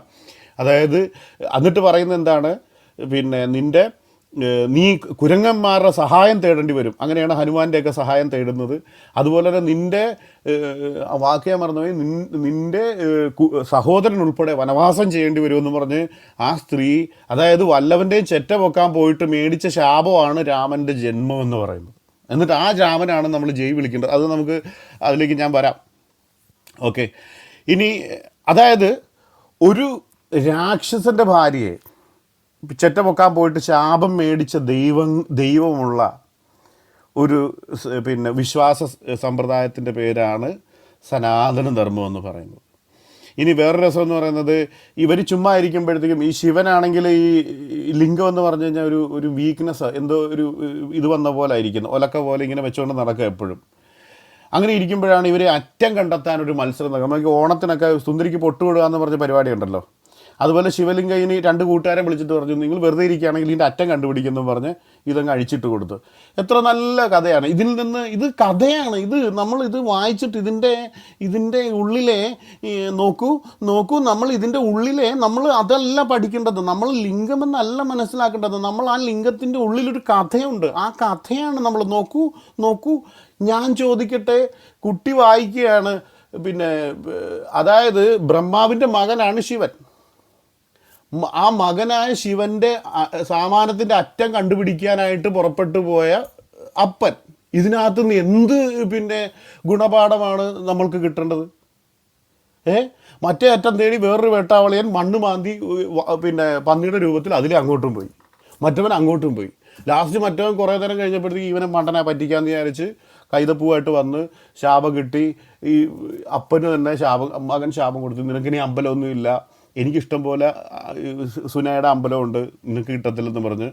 അങ്ങനെ അതായത് ലൈംഗിക അവയവത്തെ ആരാധിപ്പിച്ച, സ്വന്തം ലിംഗത്തെ ഒരു മനുഷ്യൻ കഞ്ചാവ് വലിച്ച് എഴുതിയ ഏതോ ഒരു പൊട്ടക്കഥയിൽ അങ്ങനെ മനുഷ്യൻ്റെ ലൈംഗിക അവയവത്തെ ആയിരക്കണക്കിന് വർഷം മറ്റു മനുഷ്യരെ കൊണ്ട് ആരാധിപ്പിച്ച, അത്രയും മ്ലേച്ഛത മനുഷ്യരെ കൊണ്ട് കോടിക്കണക്കിന്, ലക്ഷങ്ങളല്ല കോടിക്കണക്കിന് മനുഷ്യരെ കൊണ്ട് ഈ ബോളില്ലാത്തതിൻ്റെ കാര്യം ഞാൻ പറഞ്ഞത്. ഭൃഗുമുനിയെ നിന്ന് അടിച്ചപ്പോൾ ഈ ബോൾ തെറിച്ച് കാട്ടിപ്പോയത് ഇന്നുവരെ കിട്ടിയിട്ടില്ല. കിട്ടിയവരുണ്ടെങ്കിൽ അടുത്ത പോലീസ് സ്റ്റേഷനെ ഏൽപ്പിക്കണം കേട്ടോ. കാരണം ഭൃഗുമുനി ഇങ്ങനെ ഭാര്യമാരെ കളിക്കുന്നത് കണ്ടപ്പോഴത്തേക്കും പുള്ളി മറ്റേ സാധനം വെച്ചൊരു ഒറ്റ അടിയായിരുന്നു എന്ന് പറഞ്ഞ് പുള്ളി ഓടി. പക്ഷേ സംഭവം മറ്റേതേ കിട്ടിയുള്ളൂ, ഇതേ കിട്ടിയുള്ളൂ, കുറ്റിയേ കിട്ടിയുള്ളൂ, മറ്റേ ഇത് കിട്ടിയിട്ടില്ല, ബെയിൽസ് കിട്ടിയിട്ടില്ല, ബെയിൽസ് തെറിച്ചു പോയി, മറ്റേ സ്റ്റെമ്പേ കിട്ടിയുള്ളൂ. അപ്പോൾ ആ സ്റ്റെമ്പ് വെച്ച് ആരാധിപ്പിച്ച ഇത്രയും കോടിക്കണക്കിന് മനുഷ്യരെ ഇത്രയും അധികം മ്ലേച്ഛത ചെയ്യിച്ച ആ ഒരു സംസ്കാരത്തിൻ്റെ പേരാണ് സനാതന വർണ്ണാശ്രമ ധർമ്മം എന്ന് പറയുന്നത്. ഇനി അടുത്തൊരു വെട്ടാവളിനെ നമുക്ക് പരിചയപ്പെടാം. കൃഷ്ണൻ. അയ്യോ, കുറുമ്പനാണെന്ന് പറയുന്നത്. ഞാനൊരു കാര്യം ചോദിച്ചോട്ടെ, ഇങ്ങനെ കുറുമ്പ് കാണിക്കുന്നൊരു കുട്ടിയെ നിങ്ങളുടെ നാട്ടിൽ എന്താ ചെയ്യുക? കുട്ടി കുറുമ്പാന്നാണ് പറയുന്നത്. നിങ്ങളുടെ ഭാര്യമാർ കുളിക്കുമ്പോൾ തുണി അടിച്ചു മാറ്റിയിട്ട് പറയുകയാണ്, കയറി വാ ഞാൻ ആ അടിയൊക്കെ ഒന്ന് കാണട്ടെ എന്ന് പറഞ്ഞാൽ പറയും കുറുമ്പൻ എന്ന് പറയുമോ അതോ പോലീസിലേൽപ്പിക്കുമോ? 12 വയസ്സിൽ കൂടുതലുണ്ട് അദ്ദേഹത്തിന്. എന്നിട്ട് പറയുന്നത് അവർ ഗൂഹ്യഭാഗം കൈകൊണ്ട് പൊത്തിയപ്പോൾ പറഞ്ഞു മാറ്റി ഞാൻ അടിക്കാടൊക്കെ ഒന്ന് കാണട്ടെ, കൈകൂപ്പി നിൽക്കാൻ പറഞ്ഞു. This is nothing less than harassment. അത് സെക്ഷൽ ഹറാസ്മെൻറ്റിന് തുല്യമാണ്, നിങ്ങൾക്ക് അറിയാമെങ്കിൽ. സെക്ഷുവൽ റാഗിങ് ആണ്. എന്നിട്ട് മണിക്കൂറുകളോളം വെള്ളത്തിൽ നിർത്തിയിട്ട് എനിക്ക് തണുക്കുന്നു, തുണിതാ, ഇല്ല കയറി വാ. എന്തിനാണ് കയറി വന്നതെന്നറിയാമോ? കളിക്കാനായിട്ട്, ഈ ലൈംഗിക ബന്ധത്തിൽ ഏർപ്പെടാനായിട്ട് സമ്മതിച്ചിട്ടാണ്. ഇനി രസകരമായ സംഭവം എന്ന് പറയട്ടെ, ഈ ഗോപികമാരെന്നും പറഞ്ഞ് ഈ ഇത്രയും പിന്നെ 16,008 എന്നൊക്കെ പറയുന്നുണ്ട്. എട്ടുകാലി മമുഞ്ചിൻ്റെ എഴുത്താണ്, അത് വേറെ കാര്യം. ഈ ഗോപികമാരാരാന്ന് ചോദിച്ചു കഴിഞ്ഞാൽ കളിക്കൂട്ടുകാരാണെന്ന് പറയുന്നത്. കളിക്കൂട്ടുകാർ മറ്റേ കളിയാണ് ഉദ്ദേശിക്കുന്നത്. പക്ഷേ നിങ്ങൾ വിചാരിക്കുന്നത് കുട്ടിക്കാലത്തെ കളിക്കൂട്ടുകാരി ഗേൾ ഫ്രണ്ട്സ് അല്ല അത്. കാരണം കൃത്യമായിട്ട് പിന്നെ ഭാഗവതത്തിൽ പറയുന്നുണ്ട്, പാല് കൊടുത്തുകൊണ്ടിരുന്ന അന്യ പുരുഷന്മാരുടെ ഭാര്യമാരാണ് ഇവർ. ഇവൻ്റെ വേണുനാദം കേട്ട് അല്ലെങ്കിൽ ഇവൻ്റെ രാസലീലയുടെ ഇതിൽ കഥക് പൂട്ടിയിരുന്ന കഥക് പോലും ചവിട്ടിപ്പൊളിച്ച് ഭർത്താക്കന്മാരെ ഇട്ടിട്ട് രതിക്രീഡയ്ക്ക് വേണ്ടി പോയ, അതായത് അതുപോലെ തന്നെ ഞാൻ ഇനി പറയാൻ പോകുന്നൊരു പിന്നെ പ്രൂഫ് എൻ്റെ കയ്യിൽ ഇപ്പോൾ തൽക്കാലമില്ല. അതായത് അമ്മയുടെ യശോദയുടെ അനിയത്തിയാണ് രാധ എന്ന് പറയുന്നത്. ഈ രാധ ഓൾറെഡി മാരീഡാണ് മന്മഥൻ എന്ന് പറയുന്ന ഒരു ഭർത്താവുമായിട്ട്.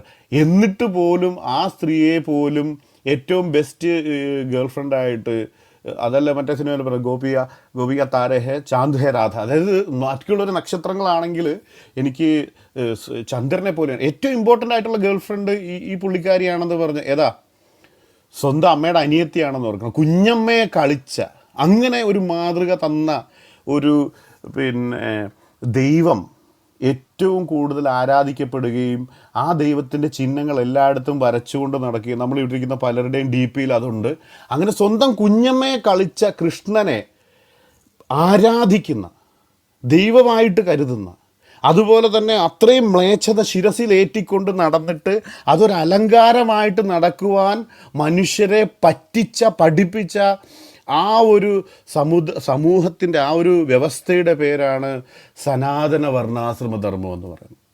മനസ്സിലായില്ലേ? അതായത് ഈ നമ്മൾ പറയുന്നത് ഇത് വെറുതെ അവർ വൃന്ദാവനത്തിൽ ചെസ്സ് കളിക്കാൻ പോയതല്ല, അതായത് കുഞ്ഞമ്മയെ കൊണ്ടുപോയിട്ട് കളിക്കാൻ പോയതാണ്. മനസ്സിലായില്ലേ? അപ്പം പലരും അത് അറിയാതെ ആ മ്ലേച്ഛത അവരുടെ പുസ്തകങ്ങളിലും ഉടുപ്പിലും എല്ലാം അത് മയിൽപ്പീലി കണ്ട ഓർത്തോണം ഇത് കളിയുടെ ചിഹ്നമാണ്. മനസ്സിലായില്ലേ? കാരണം വടക്കേ ഇന്ത്യയിൽ പീക്കോക്ക് ഇഷ്ടം പോലെ ഉണ്ട്. അപ്പോൾ ഈ ഇത്രയും മ്ലേച്ഛതയെ മഹത്വീകരിച്ച് കാണിക്കാൻ ധൈര്യപ്പെട്ട, അതിനെ പിന്നെ പോർണോഗ്രഫിയെ എ ഗ്രേഡ് കൊടുക്കാതെ പ്രദർശിപ്പിച്ച അതിൻ്റെ ആ ഒരു ഇതിൻ്റെ സമ്പ്രദായത്തിൻ്റെ പേരാണ് സനാതന ധർമ്മം എന്ന് പറയുന്നത്. ഇനി പിന്നെ വസ്ത്രം മോഷ്ടിച്ചത് അവരെ പരീക്ഷിക്കാനാണ്. എന്ത് പരീക്ഷിക്കാൻ? അവരുടെ ഭർത്താക്കന്മാരുടെ ക്ഷമ പരീക്ഷിക്കാനാണ്. ഇതിനകത്ത് ശ്രദ്ധിക്കേണ്ട കാര്യം, ഈ അടിക്കാടൊക്കെ കാണാൻ വേണ്ടി കൈ കൂപ്പാൻ പറഞ്ഞത് കാരണം വോയറിസമാണ്. അവർ നഗ്നത കാണണം. മനസ്സിലായില്ലേ? ഞാൻ അതിൻ്റെ ഡീറ്റെയിലേക്ക് പോകുന്നില്ല, സമയം അതിക്രമിക്കുന്നു. ഇനി വ്യവസ്ഥയോ, ബ്രാഹ്മണന്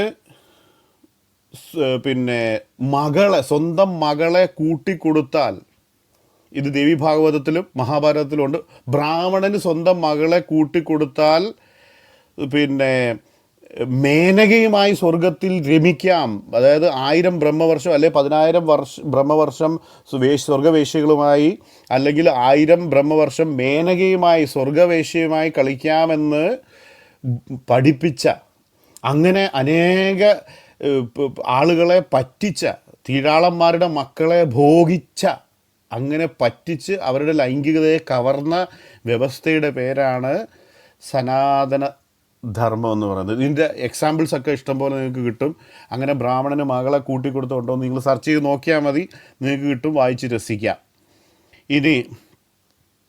ഇനി ഇന്ദ്രൻ എന്ന് പറയുന്ന ദേവനെ നമുക്ക് നോക്കാം.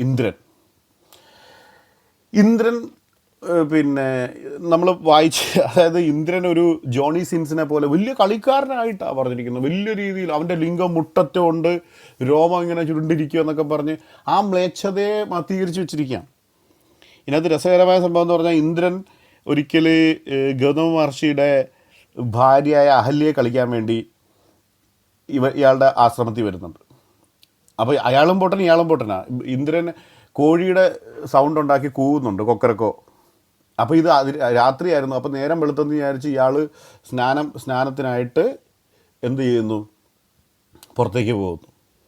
പുറത്തേക്ക് പോയപ്പോൾ ഇവൻ ഗൗതമ മഹർഷിയുടെ വേഷത്തിൽ അകത്തോട്ട് കയറുന്നു. അഹല്യയുമായിട്ട് പ്ലക്ക് പ്ലക്ക് പ്ലക്ക് പ്ലക്ക് പരിപാടി തുടങ്ങി. ഇനി നടക്കാൻ പോകുന്ന രസമാണ്. ഈ പൊട്ടനെ അറിയത്തില്ല ഇയാൾ സ്നാനം കഴിഞ്ഞ് വീട്ടിലോട്ട് തിരിച്ചു വരുമെന്ന്. അപ്പോൾ തിരിച്ചു വന്നപ്പോഴത്തേക്കും കാണുന്നത് ഇവിടെ സംഭവം കണക്റ്റഡായിട്ട് നിൽക്കുകയാണ്. പച്ചയ്ക്ക് പിടിച്ച് കഴിഞ്ഞപ്പോഴത്തേക്കും ഗൗതമ മഹർഷി കുട്ടികൾ നീ എന്നാ പരിപാടി, എൻ്റെ ഭാര്യ ചെറ്റപൊക്കാൻ വന്നല്ലോടാ എന്ന് പറഞ്ഞിട്ട് ശപിക്കുകയാണ്. ശപിക്കപ്പെട്ട ഉടനെ തന്നെ ഇന്ദ്രൻ്റെ ബോള് താഴോട്ട് വിട്ടുപോകുന്നുണ്ട്. ഈ ഇന്ദ്രൻ്റെ ദേഹം മുഴുവൻ യോനിയാകുന്നുണ്ട്. അതായത് ആയിരക്കണക്കിന് യോനി ശരീരത്ത്. നിങ്ങളൊന്ന് ആലോചിക്കുക, വല്ലാത്തൊരു വൃത്തികെട്ട ശാപമായിപ്പോയി. ഇയാൾക്ക് വേറെ വല്ല ശാപവും കൊടുക്കാൻ പാടില്ലായിരുന്നു. അതായത് ദേഹം മുഴുവൻ യോനിയുമായിട്ട്, ബോളും ഇല്ല, ഒന്നുമില്ല. ഇയാൾ ഇതുമായിട്ട് വേണം. ഏറ്റവും വലിയ TG രവിയും പിന്നെ നമ്മുടെ മറ്റവരുണ്ടല്ലോ ബാലങ്കേ നായരും ഉമ്മറും കൂടെ ചേർന്ന ഒരാളുണ്ട് കഴുത്തെ പാമ്പൊക്കെ ആയിട്ട്. അതുപോലെ തന്നെ പോസ്കോ ആയിരിക്കുന്ന ബ്രഹ്മാവിൻ്റെ അടുത്തോട്ട് പോകേണ്ടത്. ദേഹം മുഴുവൻ ഇങ്ങനെ കോടാലിക്ക് വെട്ടിയ പോലെ യോനിയാണ് ദേഹം മുഴുവൻ. ഇതുമായിട്ട് വേണം അവസാനം ലാസ്റ്റ് എനിക്ക് ശാപമോക്ഷം വേണം. നിങ്ങളൊന്ന് ആലോചിക്കുക, മുഖത്ത് വരെ യോനി. നല്ല ഐശ്വര്യമുള്ളൊരു ശാപമാണ്.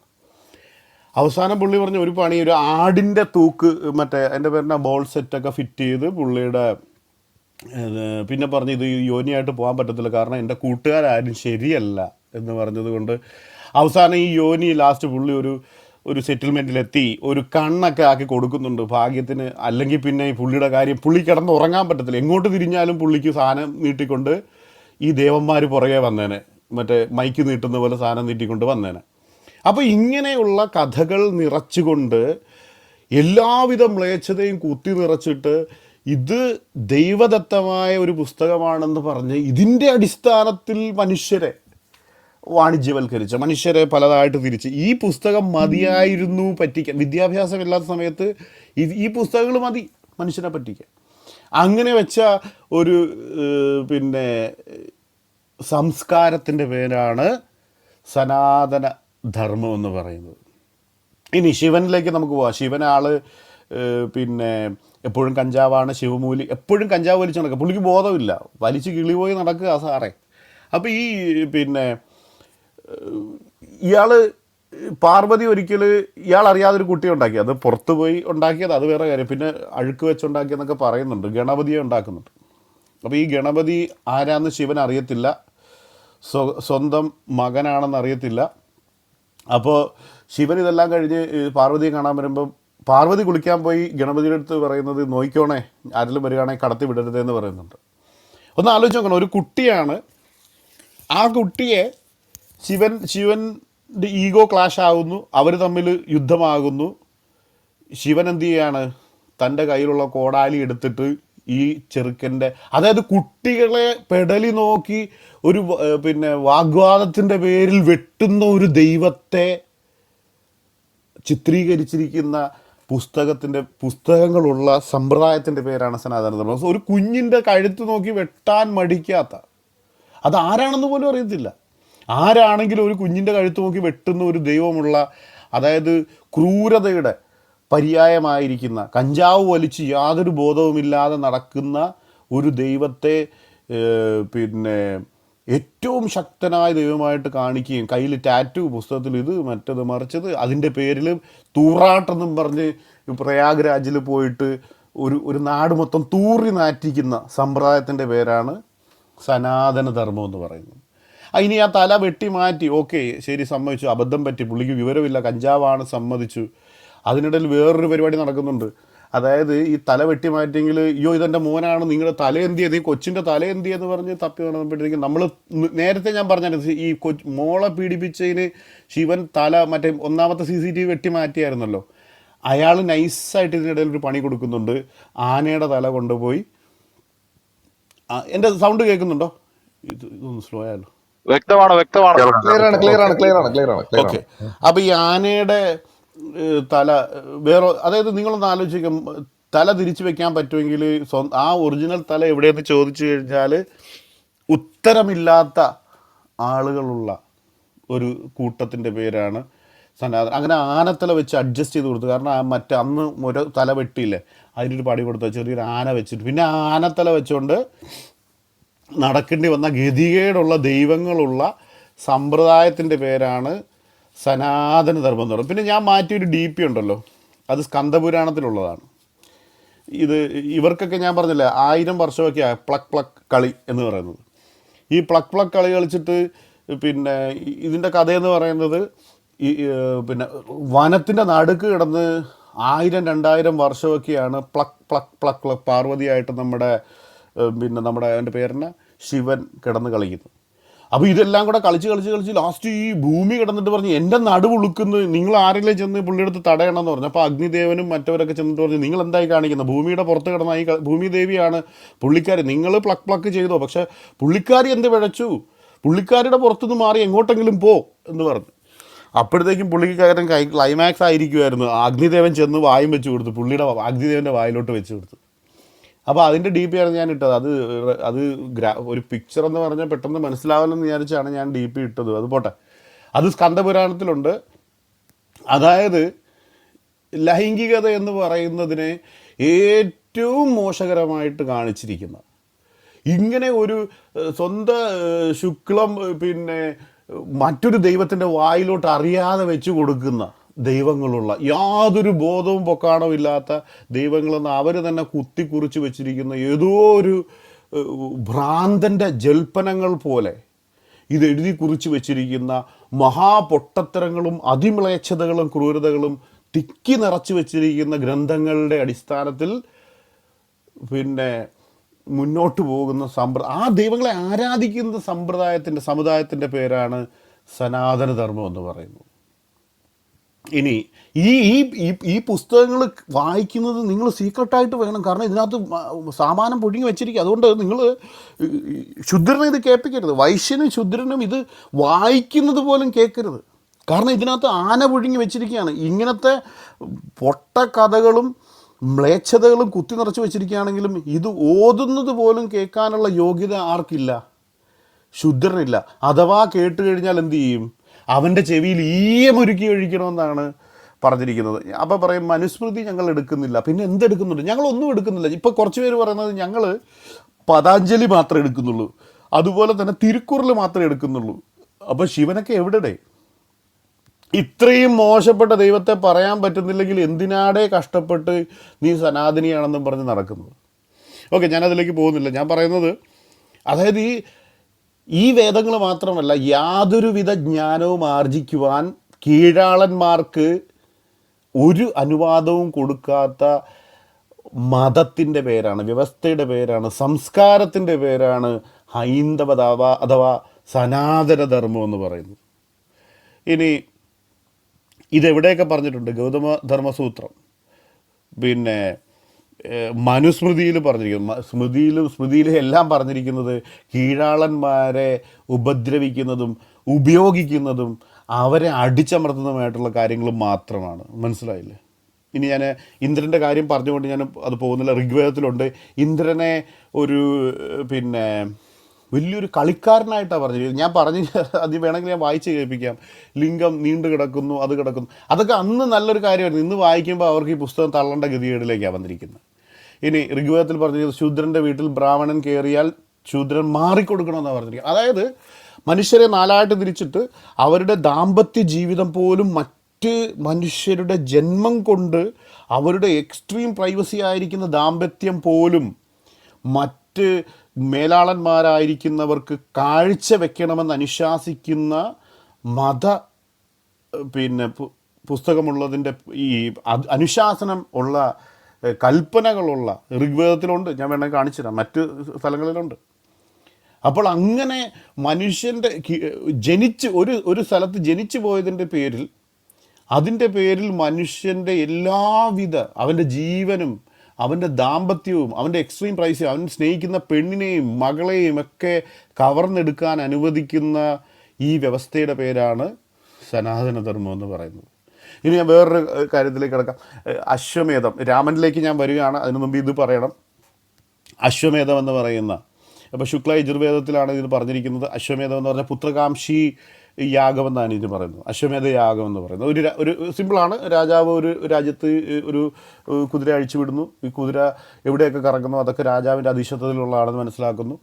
ഇത് അശ്വമേധത്തിൽ കൊല്ലുന്ന കാര്യം പറയാം. പക്ഷേ ഈ അശ്വമേധം കഴിഞ്ഞിട്ട് പിന്നെ ഈ കറക്കം കഴിഞ്ഞിട്ട് കുതിര വരുമ്പോൾ ഈ കുതിരയെ എന്ത് ചെയ്യണം? ഈ കുതിരയെ കൊന്ന് യാഗമർപ്പിക്കണം. അത് പോട്ടെ, അത് മൃഗമാണെന്ന് വിചാരിക്കാം. ആ മൃഗത്തെ കൊന്ന് യാഗമർപ്പിച്ചിട്ട് എന്താ ചെയ്യേണ്ടതെന്ന് പറഞ്ഞു തരാം. അതായത് കുട്ടികളുണ്ടാകാൻ വേണ്ടി രാജാവ് രാജ്ഞിയോട് പറയുന്നത്, ഈ യാഗപീഠത്തിൻ്റെ അടുത്ത് ഈ കുതിരയെ യാഗമർപ്പിച്ചിട്ട് ഈ കുതിരയുടെ ലിംഗം, ഈ ചത്ത കുതിരയുടെ ലിംഗം എന്ത് ചെയ്യണം? യോനിയിലേക്ക് പ്രവേശിപ്പിച്ചിട്ട്, ഞാനത് വായിക്കാം. ഞാൻ അവരുടെ മതപുസ്തകം വായിക്കുന്നത് തെറ്റല്ലല്ലോ. അശ്വമേധ യാഗത്തെപ്പറ്റി വായിക്കാം. ഒരു മിനിറ്റ്. ശുക്ല യജുർവേദം 23:19-21 ഞാൻ വായിക്കുന്നത് കേട്ടോ. അശ്വമേധയാഗത്തിൻ്റെ യജമാനനായ രാജാവിൻ്റെ ഭാര്യമാർ കൊല്ലപ്പെട്ട യാഗാശ്വത്തിൻ്റെ, അതായത് ഈ കുതിരയുടെ ചുറ്റും നടന്ന് 3 മന്ത്രങ്ങൾ ഉരുവിടണം. മന്ത്രങ്ങൾ ഉരുവിടുമ്പോൾ, അല്ലയോ കുതിരയെ, ഞങ്ങളുടെ ഗുണഗണങ്ങളുടെ അടിസ്ഥാനത്തിൽ ഞങ്ങളെ സംരക്ഷിക്കുന്നത് അങ്ങാണ്.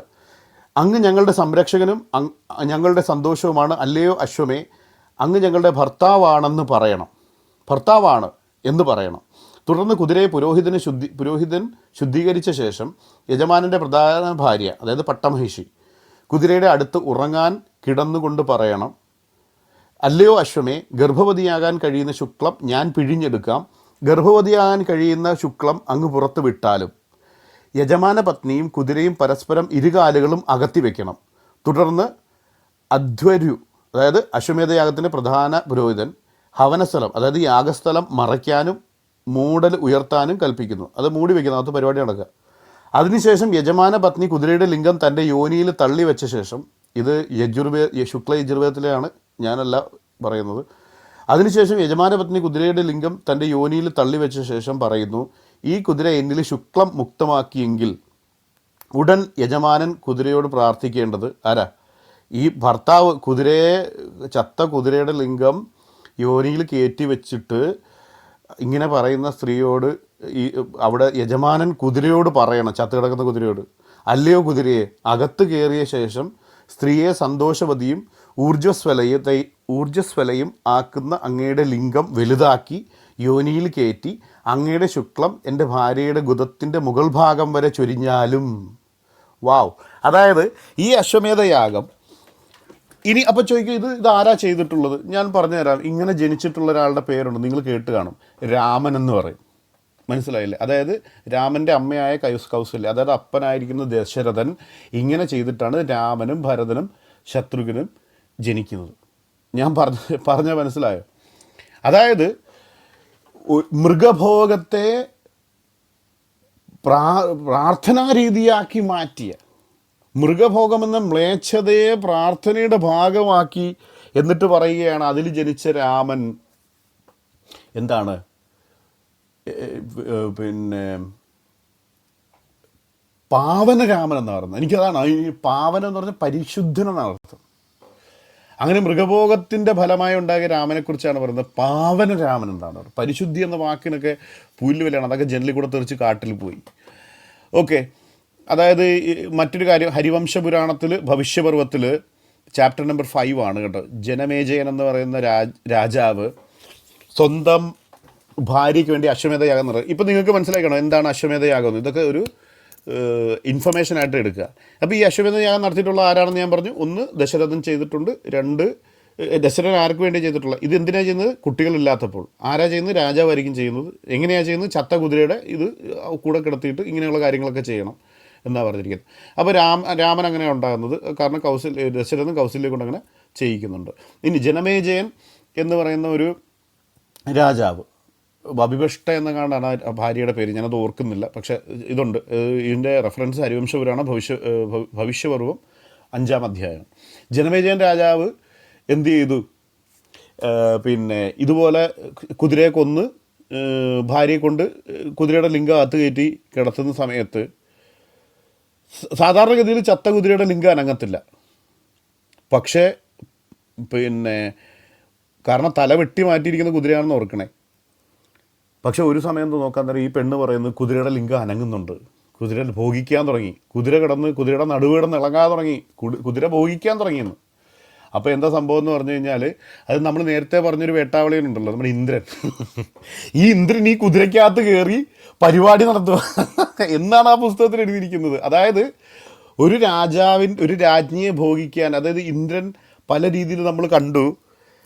പിന്നെ അതായത് ഇങ്ങനെ ഒരു ദേവന്മാരുടെ ദേവൻ എന്നാണ് പറയുന്നത്, ദേവന്മാരുടെ പിന്നെ രാജാവാണ് ഇന്ദ്രൻ എന്നാണ് പറയുന്നത്.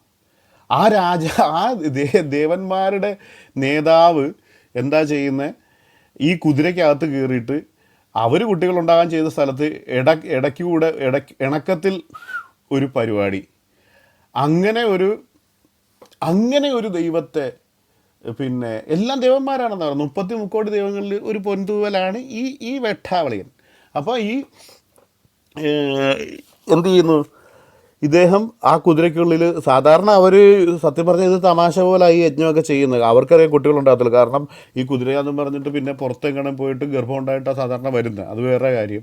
പക്ഷേ ഇവിടെ ഒരു സംഭവം നടന്ന കുതിരയുടെ ലിംഗം ഉദ്ധരിച്ചിട്ട് ഭോഗം തുടങ്ങി. അപ്പോൾ പുള്ളിക്കാരിക്ക് കാര്യം പിടി കിട്ടി, ഇതാരോ ഇതിനകത്തുണ്ട്. അപ്പോൾ ഈ പറഞ്ഞു ഇതിന് അപ്പോഴാണ് മനസ്സിലാകുന്നത് ഇന്ദ്രൻ ഇതിനകത്ത് വിളിച്ചിരിക്കുക. അതിനിടയിൽ കൂടെ ഇന്ദ്രനൊരു കളി മനസ്സിലാകുന്നുണ്ട്. അയ്യോ. അപ്പോൾ അങ്ങനെയാണ് കാര്യങ്ങളുടെ കിടപ്പ്. അപ്പം ഞാനിത് ഒരുപാട് നീണ്ടുപോകുന്നതുകൊണ്ട് ഞാൻ ഷോർട്ടാക്കാം. അപ്പോൾ ഇനി ലാസ്റ്റ് നമ്മുടെ അങ്ങനെ ജനിച്ച കുട്ടിയെ കൂടെ ഒന്ന് കവർ ചെയ്തിട്ട് നമ്മൾ രാമനെ പറയാതിരിക്കുക. കാരണം യുഗപുരുഷനാണ് രാമൻ. ഈ രാമനെ പറയാതെ നമ്മളൊരു സനാതന ധർമ്മത്തെക്കുറിച്ച് പറഞ്ഞ് അവസാനിപ്പിക്കുന്നത് തെറ്റാണല്ലോ. അതുകൊണ്ട് അപ്പോൾ രാമൻ ജനിച്ചത് എങ്ങനെയാണെന്നൊക്കെ നമ്മൾ പണ്ട് മര്യാദാ പുരുഷോത്തമൻ, മാതൃകാ പുരുഷോത്തമൻ എന്നൊക്കെയാണ് പേര്. ഞാനൊരു കാര്യം ചോദിച്ചോട്ടെ, ജയ് ശ്രീരാം എന്ന് പറഞ്ഞു കഴിഞ്ഞാൽ നീണാൾ വാഴട്ടെ, അല്ലെങ്കിൽ എല്ലാവിധ ജയാശംസകളും നേരുന്നു, അല്ല ജയിക്കട്ടെ, അല്ലെങ്കിൽ ബഹുമാനം കൊടുക്കുന്നു എന്നാണ് അർത്ഥമെങ്കിൽ എന്ത് കാര്യത്തിന് എന്ന് അതിന് പിന്നെ അതിൻ്റെ പ്രൊപ്പണൻസ്, അത് വിളിക്കാൻ ആഹ്വാനം ചെയ്യുന്നവർ ഉത്തരം പറയണം. എന്ത് കാര്യത്തിന് ജയ് വിളിക്കണം? ഒരു നന്മ, ഇതിന് അംബേദ്കർ പറഞ്ഞത് ലോകം കണ്ടിട്ടുള്ളതിൽ വെച്ച് ഏറ്റവും മോശപ്പെട്ട രാജാവാണ് ആര്? ശ്രീരാമൻ എന്ന വാക്ക് ശ്രീ എന്ന് പറയാൻ പറ്റില്ല. കാരണം ശ്രീ എന്ന വാക്കിനൊക്കെ വലിയ അർത്ഥമുണ്ട്. അത് ഒരു ഹൈന്ദവ ധർമ്മത്തിന് മാത്രമല്ല. രാമന് 1938 പറഞ്ഞിരിക്കുന്നത് സമ്പൂർണ്ണ കൃതികളിൽ അംബേദ്കർ പറഞ്ഞതാണ്, എന്ത് യോഗ്യതയാണ് ജയ് വിളിക്കാൻ ഉള്ളത്? ലോകം കണ്ടതിലും വെച്ച് ഏറ്റവും നികൃഷ്ടനായ രാജാവും നേതാവുമാണ് രാമൻ എന്നാണ് പറഞ്ഞത്. ഒന്നാമത്തേതായിട്ട് ഞാൻ മനസ്സിലാക്കുന്നത് ശംഭുവിനെ വധിക്കുന്നതാണ്. അതായത് രാജ്യത്ത് അനർത്ഥങ്ങൾ സംഭവിക്കുന്നു. എന്താണെന്ന് സംഭവിക്കാൻ വേണ്ടി ഏറ്റവും റൈസിസ്റ്റ് ആയിരിക്കുന്ന വസിഷ്ഠനും ഇദ്ദേഹം കൂടെ പിന്നെ കാടിനകത്തേക്ക് പോവുകയാണ്. അപ്പോൾ ഇവർക്കൊരു അജണ്ടയുണ്ട്, എന്തുകൊണ്ട് ഈ അനർത്ഥങ്ങൾ സംഭവിക്കുന്നു. അപ്പോഴാണ് ശംഭുകൻ എന്ന് പറയുന്ന ഒരു ശുദ്രനായിരിക്കുന്ന ഒരു സാധുവിൻ്റെ പർണാശ്രമം കാണുന്നത്. അവിടെ വെച്ച് അദ്ദേഹം അവിടെ വെള്ളമൊക്കെ കുടിക്കുന്നുണ്ട്. പല കഥകളുണ്ട് കേട്ടോ. ഉത്തരകാണ്ഡമാണെന്ന് ഞങ്ങൾ ഈ പുസ്തകങ്ങളൊന്നും എടുക്കുന്നില്ല എന്നാണ് ചിലർ പറയുന്നത്. എന്നാൽ ഇങ്ങനെ പുസ്തകങ്ങൾ തള്ളിയത് കൊണ്ട് രാമൻ വെളുക്കുമോ? കാരണം അതിന് തള്ളാത്ത പുസ്തകങ്ങളിൽ നിന്നും ഉണ്ട്. ഇദ്ദേഹത്തോട് ചോദിക്കുകയാണ്, എന്താണ് താങ്കളുടെ പിന്നെ കാര്യങ്ങളെന്നൊക്കെ പറഞ്ഞു. അപ്പോൾ അയാൾ പറഞ്ഞു, ദൈവത്തെക്കുറിച്ച് പറയുകയാണ്, ദൈവം എല്ലാവർക്കും ഒരുപോലെയാണ്, അതാണെന്ന് പറഞ്ഞ് ആദ്യമൊക്കെ അയാൾ പറയുന്നുണ്ട്, വളരെ ഉന്നതമായ ചിന്താഗതി എന്നൊക്കെ പറയുന്നുണ്ട്.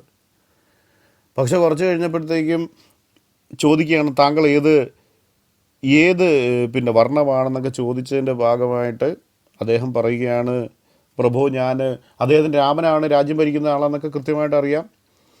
അപ്പോൾ എൻ്റെ ശ്രീരാമചന്ദ്രനെ എനിക്ക് കള്ളം പറയാൻ പറ്റില്ല, ഞാൻ കള്ളം പറയാറില്ല, എനിക്ക് സ്വർഗത്തിൽ പോകേണ്ടതുകൊണ്ട് ഞാൻ കള്ളം പറയാറില്ല, അതുകൊണ്ട് ഞാൻ സത്യം പറയുന്നു, ഞാൻ ദേവകളോട് പ്രാർത്ഥിച്ച ഒരു ക്ഷുദ്രനാണ് എന്ന് അദ്ദേഹം തുറന്നു പറയുക.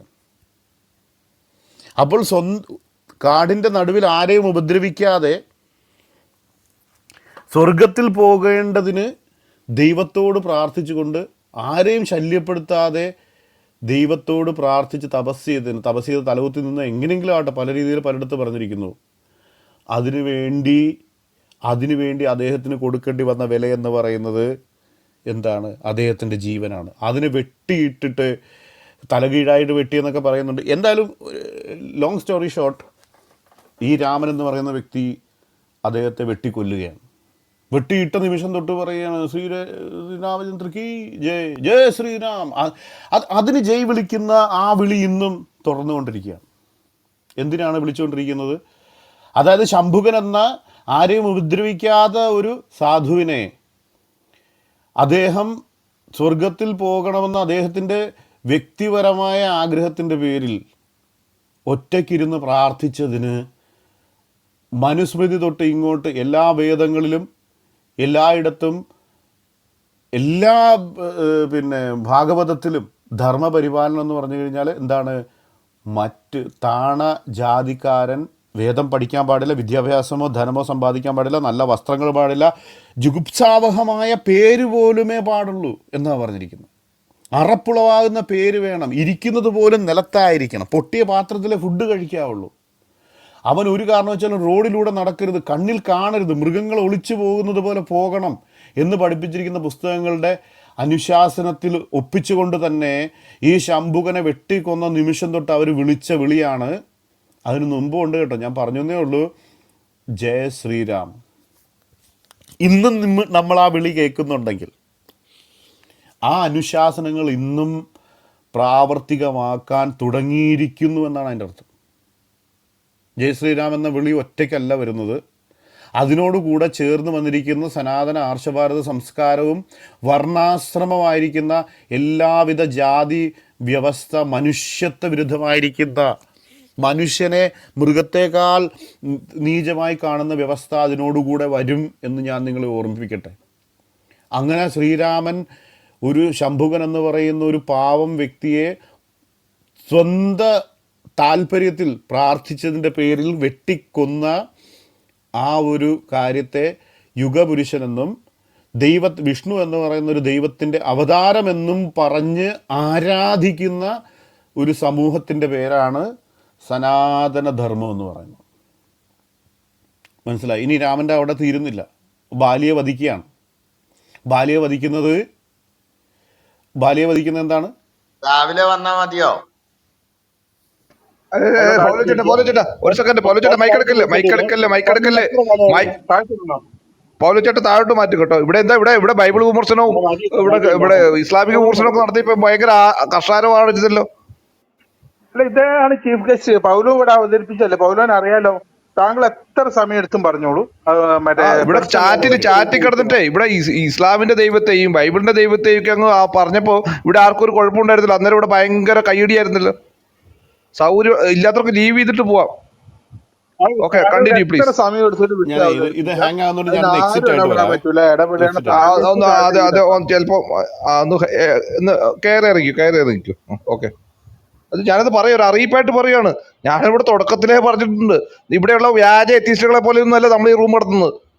നിങ്ങളെ പോലെ കുരുപൊട്ട സ്വത്വബോധം പൊട്ടിയൊലിക്കാൻ അവർക്കൊക്കെ അത്ഭുതമാണിത്. ഞങ്ങളൊക്കെ ജൂതന്മാര് ഞങ്ങൾക്ക് ഹിന്ദു ക്രിസ്ത്യൻ മുസ്ലിം എന്ന് പറഞ്ഞാൽ പൊട്ടൂല. മനസ്സിലായോ? ആർക്കെങ്കിലും ഞാൻ പറയുന്നതുകൊണ്ട് വേദന ഉണ്ടാകുന്നുണ്ടെങ്കിൽ രണ്ടാമത്തെ റൂമിലും വന്ന് വേദനിക്കണമെന്ന് ഞാൻ പറയുകയാണ് കേട്ടോ, ദയവേത്. മാത്രമല്ല ഇത് എന്താ പറയുക, ഇനിയും വേദനിക്കാനായിട്ട് നിങ്ങളുടെ മനസ്സുകൾ പാകപ്പെടുത്തണമെന്ന് ഞാൻ ദയവ് ചെയ്ത് എല്ലാവരോടും പറയുകയാണ്. കാരണം ഞാൻ വിളിച്ചു പറഞ്ഞിരിക്കുന്ന ഇവിടെ അവതരിപ്പിച്ചിരിക്കുന്ന എല്ലാ കാര്യങ്ങൾക്കും വ്യക്തമായ ബാക്കപ്പ് ഉണ്ട്, അതിനെന്താ പറയുന്ന റെഫറൻസുകളുണ്ട്. ഞാൻ പിന്നെ എന്താ പറയുക, ഏതെങ്കിലും ഒരു മതത്തെ മാത്രം വിമർശിക്കുന്ന വ്യക്തി അല്ല, അത് ശ്രദ്ധിക്കുക. എല്ലാ മതത്തെയും, ഞാൻ വിശ്വസിക്കുന്ന മതത്തെയും വിമർശിക്കാൻ നിങ്ങൾക്കും അധികാരമുണ്ടെന്ന് പറയുന്ന ഫ്രീഡം ഓഫ് സ്പീച്ചിൽ വിശ്വസിക്കുന്ന വ്യക്തിയാണ് ഞാൻ. മനസ്സിലാകുന്നുണ്ടോ? ഇവിടെ ഞാൻ പറഞ്ഞിരിക്കുന്ന കാര്യങ്ങൾക്ക് തെളിവുണ്ടെന്ന് ഞാൻ പറഞ്ഞു കഴിഞ്ഞാൽ അത് നേരിടാൻ തയ്യാറാവണം. അല്ല, എനിക്ക് ചോദിക്കാനുള്ളത്, ഈ തെറി വിളിക്കുന്നവർ പറയുന്നത് ഈ പുസ്തകങ്ങളൊന്നും ഞങ്ങളുടേതല്ല, എന്നാൽ പിന്നെ നിങ്ങൾക്ക് ടെൻഷൻ്റെ ആവശ്യമില്ലല്ലോ. നിങ്ങൾ ശ്രദ്ധിക്കുക, ഈ തെറി വിളിക്കുന്നവർ പറയുന്നത് ഈ പുസ്തകങ്ങളൊന്നും ഞങ്ങളുടേതല്ല, എന്നാൽ പിന്നെ എന്തിനാ ടെൻഷൻ അടിക്കുന്നത്? നിങ്ങളുടെ അല്ലല്ലോ, നിങ്ങളുമായിട്ട് യാതൊരു ബന്ധമില്ലാത്ത കാര്യമില്ല ഞാൻ സംസാരിക്കുന്നത്. അല്ല, രാമനെക്കുറിച്ച് അത് പറയുന്നു. അപ്പോൾ രാമൻ ഏത് പുസ്തകത്തിലാണ് കിടക്കുന്നത്? അല്ല, രാമൻ ബെഡിലാണ് കിടക്കുന്നത്, രാമൻ്റെ ഏത് പുസ്തകത്തിലാണ് ഉള്ളതെന്നാണ് ഞാൻ ചോദിച്ചത്. അപ്പോൾ ആ പുസ്തകം കൊണ്ടുപോവാ, ഞങ്ങൾക്ക് പുസ്തകങ്ങളില്ല. അത് ശരി, ആ കളി ഇവിടെ നടക്കൂല. മനസ്സിലാകുന്നുണ്ടോ?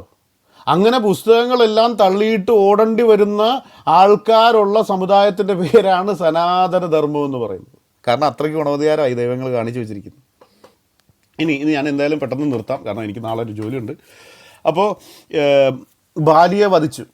ബാലിയെ വധിക്കുന്നത് യുദ്ധ നിയമങ്ങളൊക്കെ ഞാനും പഠിച്ചിട്ടുണ്ട് കേട്ടോ. അതിലൊക്കെ പിന്നെ ചില നിയമങ്ങളൊക്കെ ജനീവ കൺവെൻഷനിലൊക്കെ വെച്ചിട്ടുണ്ട്. പക്ഷെ നിങ്ങളൊന്ന് ആലോചിച്ച് നോക്കിയേ, തന്നോട് യാതൊരു ഉപദ്രവവും ചെയ്യാത്ത കമാൻഡോ ഓപ്പറേഷൻ എന്നൊക്കെ പറഞ്ഞ് തള്ളി മറിക്കുന്നുണ്ട്. അത് കമാൻഡോ ഓപ്പറേഷൻ്റെ അതാണെന്നൊക്കെ പറയുന്നത് കേട്ടിട്ടുണ്ട്. അങ്ങനെയാണോ?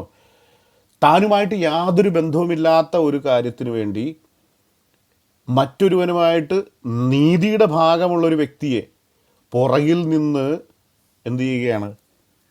അമ്പെയ്ത് കൊല്ലുന്ന ഒരു യുദ്ധമുറ ചെയ്ത്. ഇതൊക്കെ ഞാനല്ല ഈ പറയുന്നത്. അംബേദ്കർ ഉൾപ്പെടെയുള്ളവർ ചൂണ്ടിക്കാണിച്ചിട്ടുള്ളതാണ്. ഞാൻ ആ പുസ്തകം വായിക്കുകയാണെന്ന് വിചാരിച്ചാൽ മതി. മനസ്സിലായില്ലേ? ഇനി സീതയോട്, ഒരു ഭാര്യയോട് പ്രത്യേകിച്ച് രാവണനെ ഞാൻ നേരത്തെ പറഞ്ഞു എന്തുകൊണ്ടാണ് ഈ ശാപം കിട്ടി. പിന്നെ ഞാനൊന്ന് പറഞ്ഞു, ജലന്ധറിൻ്റെ ഭാര്യ ശപിക്കുന്നുണ്ട്. ഈ ശാപം കൊണ്ടാണ് ഈ അടുത്ത അവതാരത്തിൽ ഭാര്യയെ രാവണൻ തട്ടിക്കൊണ്ടുപോയി പണിയുന്നതെന്ന് ഞാൻ പറഞ്ഞായിരുന്നു. എന്നിട്ട് ഇതെല്ലാം കഴിഞ്ഞ് രാവണനെ കൊന്നിട്ട് തിരിച്ചു കൊണ്ടുവരുമ്പോൾ രാമൻ പറയുന്നത്, ഞാനിത് ചെയ്തത് നിനക്ക് വേണ്ടിയല്ല, നിന്നെക്കുറിച്ചല്ല, ഞാൻ എൻ്റെ പ്രശസ്തിക്ക് വേണ്ടിയാണ് ഞാനിതൊക്കെ ചെയ്തതെന്ന് പറഞ്ഞു. ഒന്ന് ആലോചിച്ച് നോക്കി. എൻ്റെ പ്രശസ്തിക്ക് വേണ്ടി ഞാനിത് ചെയ്തെന്നാണ് പറഞ്ഞത്. മാത്രമല്ല നിനക്ക് വേണമെങ്കിൽ നിനക്ക് വേണമെങ്കിൽ ലക്ഷ്മണൻ്റെ കൂടെ വേണേൽ പൊയ്ക്കോളാനാണ് പറയുന്നത്. അല്ല നിനക്ക് വഴിയിലുള്ള ആരുടെ കൂടെ പൊയ്ക്കോ. ഒരു ഭാര്യയോട് പറയുക. സീത ഗർഭിണിയാണെന്ന് അറിഞ്ഞിട്ട് എന്ത് ചെയ്യുന്നു? നിങ്ങളൊന്ന് ആലോചിച്ച് നോക്കുക. ഒരു സ്ത്രീക്ക് ഏറ്റവും കൂടുതൽ സ്നേഹം വേണ്ട സമയം എന്ന് പറയുന്നത് ആ ഒരു സ്ത്രീ ഗർഭിണിയായിരിക്കും. ഞാൻ ഭാര്യയുള്ളവർക്കൊക്കെ അറിയാം. ഇമോഷണൽ റോളർ കോസ്റ്ററിൽ അവരുടെ ശാരീരികവും മാനസികമായിരിക്കുന്ന ഒരവസ്ഥയിലായിരിക്കുന്ന സ്ഥലത്ത് നിറവയറായിരിക്കുന്ന ഭാര്യയെടുത്ത് പറയുകയാണ്, നീ എങ്ങോട്ടെങ്കിലും പൊക്കോളാനാണ് പറയും. കേട്ടോ, നീ എങ്ങോട്ടെങ്കിലും പൊക്കോളാനാണ് പറയും. രണ്ടാമത്തെ കാര്യം എന്ന് പറയുന്നത്, ഈ നിറവയറായിരിക്കുന്ന ഭാര്യയെ കൊണ്ടുപോയി കാട്ടിക്കൊണ്ടാക്കുന്നു. കാട്ടിൽ പോയി കുട്ടികളെ പ്രസവിക്കുന്നു. 12 വർഷം തിരിഞ്ഞു നോക്കാനായിട്ട് തയ്യാറാകുന്നു. 11 കുഷൻ എന്ന് പറയുന്ന 2 പിള്ളേരെ ജനിപ്പിക്കുന്നു. മറ്റു കാര്യങ്ങളിലേക്ക് ഞാൻ കടക്കുന്നില്ല. അതായത് ഈ കുട്ടികൾ ജനിച്ച് ഇത്രയും വയസ്സായിട്ട് ആ കുട്ടികളെ തിരിഞ്ഞു നോക്കാൻ പറ്റാത്ത, സ്വന്തം കുടുംബത്തെ നോക്കാത്ത ഒരു വ്യക്തിയാണ് രാമരാജ്യം മര്യാദ മാതൃകാ പുരുഷോത്തമനായിട്ട് രാജ്യത്തെ ഭരിക്കാൻ പോകുന്നത്. മനസ്സിലാകുന്നുണ്ടോ? അതായത് സ്വന്തം കുടുംബത്തെ സ്നേഹിക്കാത്തവനാണ് എങ്ങനെയാണ് രാജ്യത്തെ സ്നേഹിക്കുക? സ്വന്തം ഭാര്യയെ സ്നേഹിക്കുന്നില്ല എങ്കിൽ, അതായത് തൻ്റെ അഭിമാനത്തിന് കളങ്കം വരുമെന്ന് വിചാരിച്ച് ഈ സംശയത്തിൻ്റെ പേരിൽ ഇത് രാവണൻ്റെ കുട്ടിയാണെന്ന് വിചാരിച്ചിട്ടാണ് എന്ത് ചെയ്യുന്നത്?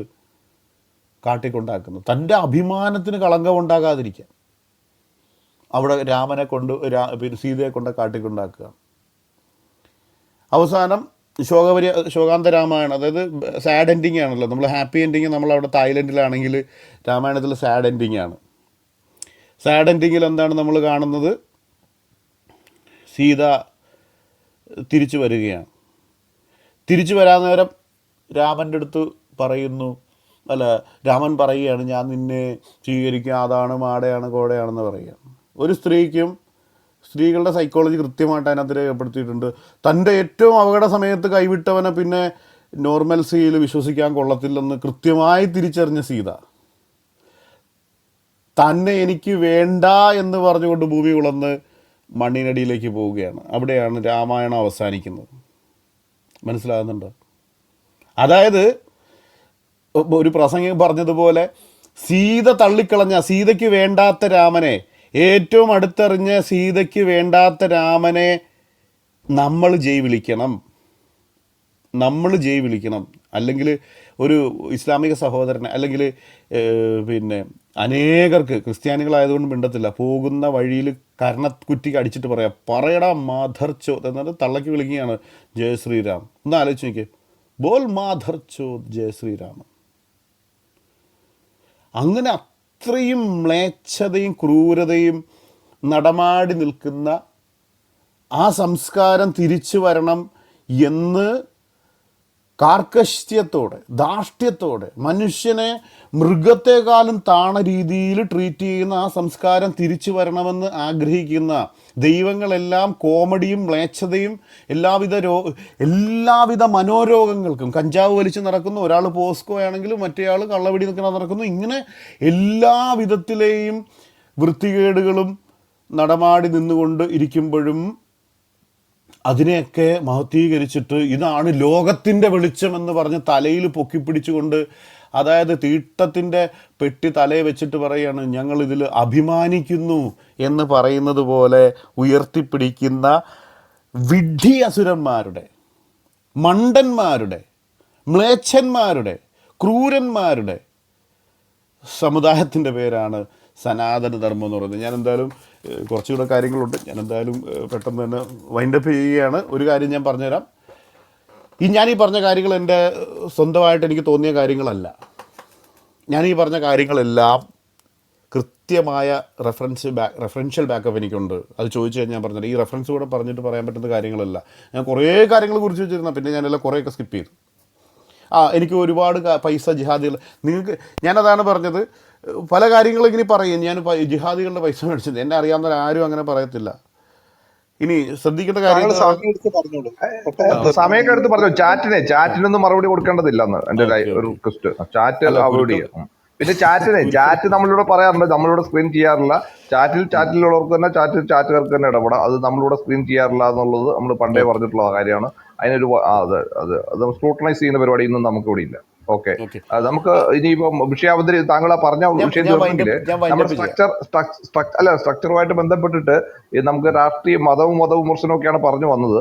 അത് കഴിഞ്ഞിട്ട് താങ്കൾക്ക് ആ രാഷ്ട്രീയ നിലപാടുകളും നമ്മുടെ ഈ സ്ട്രക്ചറിന്റെ ഭാഗമായിട്ടുണ്ട് കേട്ടോ. ഓക്കെ, ഒന്ന് ഞാൻ ഓർമ്മ. പറയാം രാഷ്ട്രീയ നിലപാടുകൾ. ഞാൻ നേരത്തെ പറഞ്ഞു എൻ്റെ രാഷ്ട്രീയം വെളിപ്പെടുത്താൻ ഞാൻ ആഗ്രഹിക്കുന്നില്ല. വെളിപ്പെടുത്തുക എന്ന് പറഞ്ഞു കഴിഞ്ഞാൽ ഒരു രാഷ്ട്രീയ പാർട്ടിയോടും താല്പര്യമില്ല എന്നുള്ളതാണ്.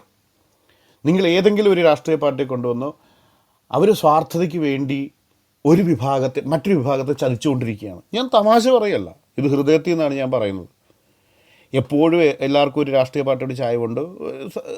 ബേസിക്കലി ഫാമിലി പരമായിട്ട് എപ്പോഴും കോൺഗ്രസിനോട് ചായവുണ്ടായിരുന്നു.